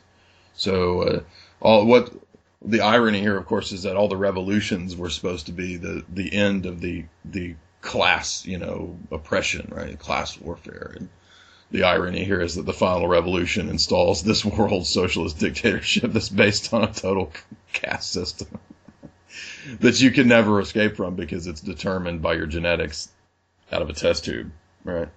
So you can't make money and rise up in this system. In fact, there's only one mention of a bank in the whole novel. I thought for a while there was no mention, but I did find there's actually one place where there's a bank mention. So, but money's not really part of it. There's not really a need for money because money presupposes commerce and freedom, and you don't have that at all. And everybody takes birth control pills. Everybody you wear a Malthusian belt. It's called the Malthusian belt. And the Malthusian belt regulates what you do in terms of sex.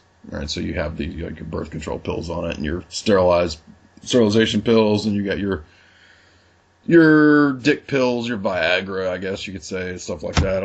Your Soma that you take to get your drug holiday. So everybody's drugged. That's the other obvious big key point there. But so the main characters, protagonists, discover that it's all fake. That the world socialist control system is based on scientism. And Mustafa Mond, the world socialist controller, says, oh, yeah, scientism is, it's just propaganda, by the way. It's not true. So here's Huxley, one of the brains of the New World Order, telling you that scientism is not true. There you go. Yeah, because that's one of my favorite points of this novel, right? Is that the world socialist dictator knows scientism's not true. Yeah. He says it's not true, and here's Huxley telling you it's not true. But everyone believes it, and so that the characters say, "What about all the science propaganda that we learned at university?" He says, "Yeah, it's propaganda." They're like, "Oh," they can't believe it. And he says, now that you figured it out, we can't let you live amongst the citizens anymore because you'll gossip and get shit started. So we're trucking you off to the island where everybody who's, actually kind of smart and elite just hangs out and paints pictures and, has fun all day. So there you go. And that's kind of like of course, you've commented on university, this state of academia, and this idea of peer review and getting your PhD through, the PhD committee. All this is designed to. It isn't this isn't designed to maintain a standard of scholarship and excellence. It's all there to control. Yes, as with most things in life, when back to Shakespeare, things are not what they appear to be. Not what they be. Yeah. And it's no different in the academic realm for sure. Mm-hmm. What do you think about? What do you think about that? About Brave New World and all that? I mean, doesn't it seem to apply to? Yes, I look around around people taking drugs, and they're putting infants, toddlers on psychotropic drugs for attention deficit disorder. It's important to point out too that it's very clearly pharmacological in the novel. It's not. This is not people going to opium dens and hanging out with a bunch of hippies and smoking pot. This is like big pharma. Yeah. And this goes back to the whole Rockefeller planning through this creation of Big Pharma as a Rockefeller project. Yes. And this was getting everyone addicted to these drugs. It's most important to point out that, of course, the Rockefellers and the other elite reject allopathic medicine. Yes, and that's what John the Savage, when he tries to start a revolution in the novel, he says he goes and tries to tell people, and the people try to kill him. Well, that's another thing today. It's almost like that's kind of like the allegory of the cave, right? That scene mirrors the allegory of the cave perfectly. And of course, it's a story that he tells, but that Huxley tells. But like most psychopaths, they're not very original. They're just borrowing other ideas. Yeah, which leads me to think he probably did rip his novel off that other guy. But today, if you do tell people, these things, you will get ridiculed, and you won't rise very high in the corporate world, which is why they're trying to make everything corporate. Yeah, and it's important to point out too that academia, everybody's under the impression that like there's the state and government and academia is that, and then there's this other thing over here that that's the libertarian corporate business world, and then there's socialist. No. When you go to the university, you have to understand that you're intimately entwined into a corporate setting, and that's why all of these companies will actually recruit directly out of the universities. You will get they work in tandem with these big corporations. All the universities do. And they also, I lost my train of thought. Well, the whole idea of the notion of academia being separate from the corporate world, when it's not right. And but I had so like the textbooks, right? So like the pharmaceutical companies will have a big say in what psychology students or biology students read in their textbooks. And I mean, come on, is that not obvious? Of course it will. So you're going to be learning everything in your biology books and your textbooks predicated on Darwinian anthropology and the idea that the best way to treat anything is just to throw more chemicals at it because, we're just a collection of chemicals anyway, right? Yeah. Well, that's the whole base. The whole basis of the pharmaceutical industry is the Darwinian presupposition. Mm-hmm. And if Darwinian presuppositions aren't true, then that means that this whole thing collapses as well. So they can never afford to admit any error. Exactly. Mm-hmm. It's House of Cards, and that's also applies to the medical establishment. See, the modern medicine is based on all that too, and the idea that 10 years ago, junk DNA. Well, that's all based on Darwinism, and that affects like how you approach medicine and the body and health. Well, if that's not true, then that revolutionizes how you approach the body and medicine and health. Junk DNA. There's not junk DNA. All the DNA has a purpose and a function, even if we don't know about it. But the Darwinians needed to say that there was all this junk DNA that was vestigial. Oh, and now Dawkins completely contradicts himself from 10 years ago and says, we have all this proof now. Junk DNA no longer is junk, and in fact, it proves evolution. And literally, you can find the clip 10 years ago, he says the exact opposite. Yeah, because the idea of vestigial, same as they did with tonsils, and now they find out that tonsils do serve an important function. Or the appendix, right? The appendix, and they find out they were cutting these things out right and left. Difference if you have an infected appendix. So if that presupposition is wrong, then the way that the totality of how medicine is approached is going to be off, because it's going to base its view of the body on all of that, and you're going to have a completely erroneous approach and diagnosis of solutions. A great example of which is vaccinations, in my view. So inoculations are based on a lot of the same idea of junk DNA, and that it doesn't matter if you just stick things in your arm directly into your bloodstream, which is like not the way that our bodies are designed to take things in. Yeah, you're not interacting with the diseases the way you're supposed to do. It's going directly into the muscle, and it bypasses your immune system, which is why people get sore throats all the time and nasal infections. Well, that's actually a good thing, because your body, it's intermediary. You're getting introduced to those infections before they get to your organs, and then you develop real immunity. Absolutely. Yeah. Not to mention the fact that your cells, you get cellular immunity from like chicken pox, which prevent you from getting cancer later in life. But that, of course, then that would cut into the profits of the cancer industry. Yes, so a huge part of it is just the desire to sap your life savings out of all this, right? Which is kind of like how the whole system's designed. It's almost like the Matrix, right? Where it's it really is. Batteries being sucked. For batteries for this big parasite. Yeah. And it's designed in that way. And again, it's how do you excuse if you want to promote good health, you promote immunity, strong immune systems, and good health do it through nutrition and good, public hygiene and health and better diets and all that stuff. But you can't. How do you patent vitamins and nutrition? You can't patent, but you can patent drugs. And so, good health. Monsanto would like to, I'm sure, to patent. Well, that's what they do. But it's like eventually you're going to do with hemp or something. You're going to mimic it and then patent it. It's like, at the same time. Patenting DNA strands is completely insane, right? Which explains how the whole system really works. It's one big, almost like a piracy. It is, and what you start to see, so people have a hard time figuring out, well, how could this all be so organized and uniform? Well, that's because the best explanation for that is because there's a devil. Uh-oh, now you're getting, so there you go again, bringing up the devil. Yeah, you're right. Yeah, that gets back to, wow.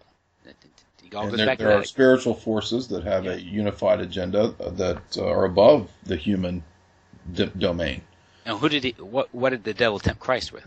Principalities and powers, right? So, and he said, I'll give you all these powers and dominions if you fall down and worship me. And what does Jesus say about the devil? He's a liar and a thief. And so that's why we can tie this back into stagecraft and deception, is because the devil's the original con man. It's only fitting that the devil would go into politics as a profession. So, well, Jay, that's a great way to finish this up, because I've had you over for over 2 hours now, and I knew it would be a wandering conversation, but that's what I intended it to be tonight. Always a pleasure. So we covered a lot of ground. Again, that's jaysanalysis.com, and his new show is coming up this month. It's Health Rangers. What was that network again? Natural News has started a site. It's called talknetwork.com. But of course, I'll have all those posted at Jay's Analysis, linking over there and all that when it premieres. And I can't recall the exact premiere date because it's been moved back, but it'll be in the next few weeks. Great, and of course, in Halloween, you're going down to Austin, Texas, huh? Yeah, I'll be speaking on breakaway civilization and predictive programming in Hollywood as it relates to sort of the secret tech and all that. So yeah. Okay, say hello to Catherine Austin Fitz for me. Yeah, I'm excited to meet her and Jim Mars and Dr. Farrell. So it'll be a lot of fun. You ever thought of hitting her up for an interview? Yes, in fact, I've got a list of people that I mean to get to.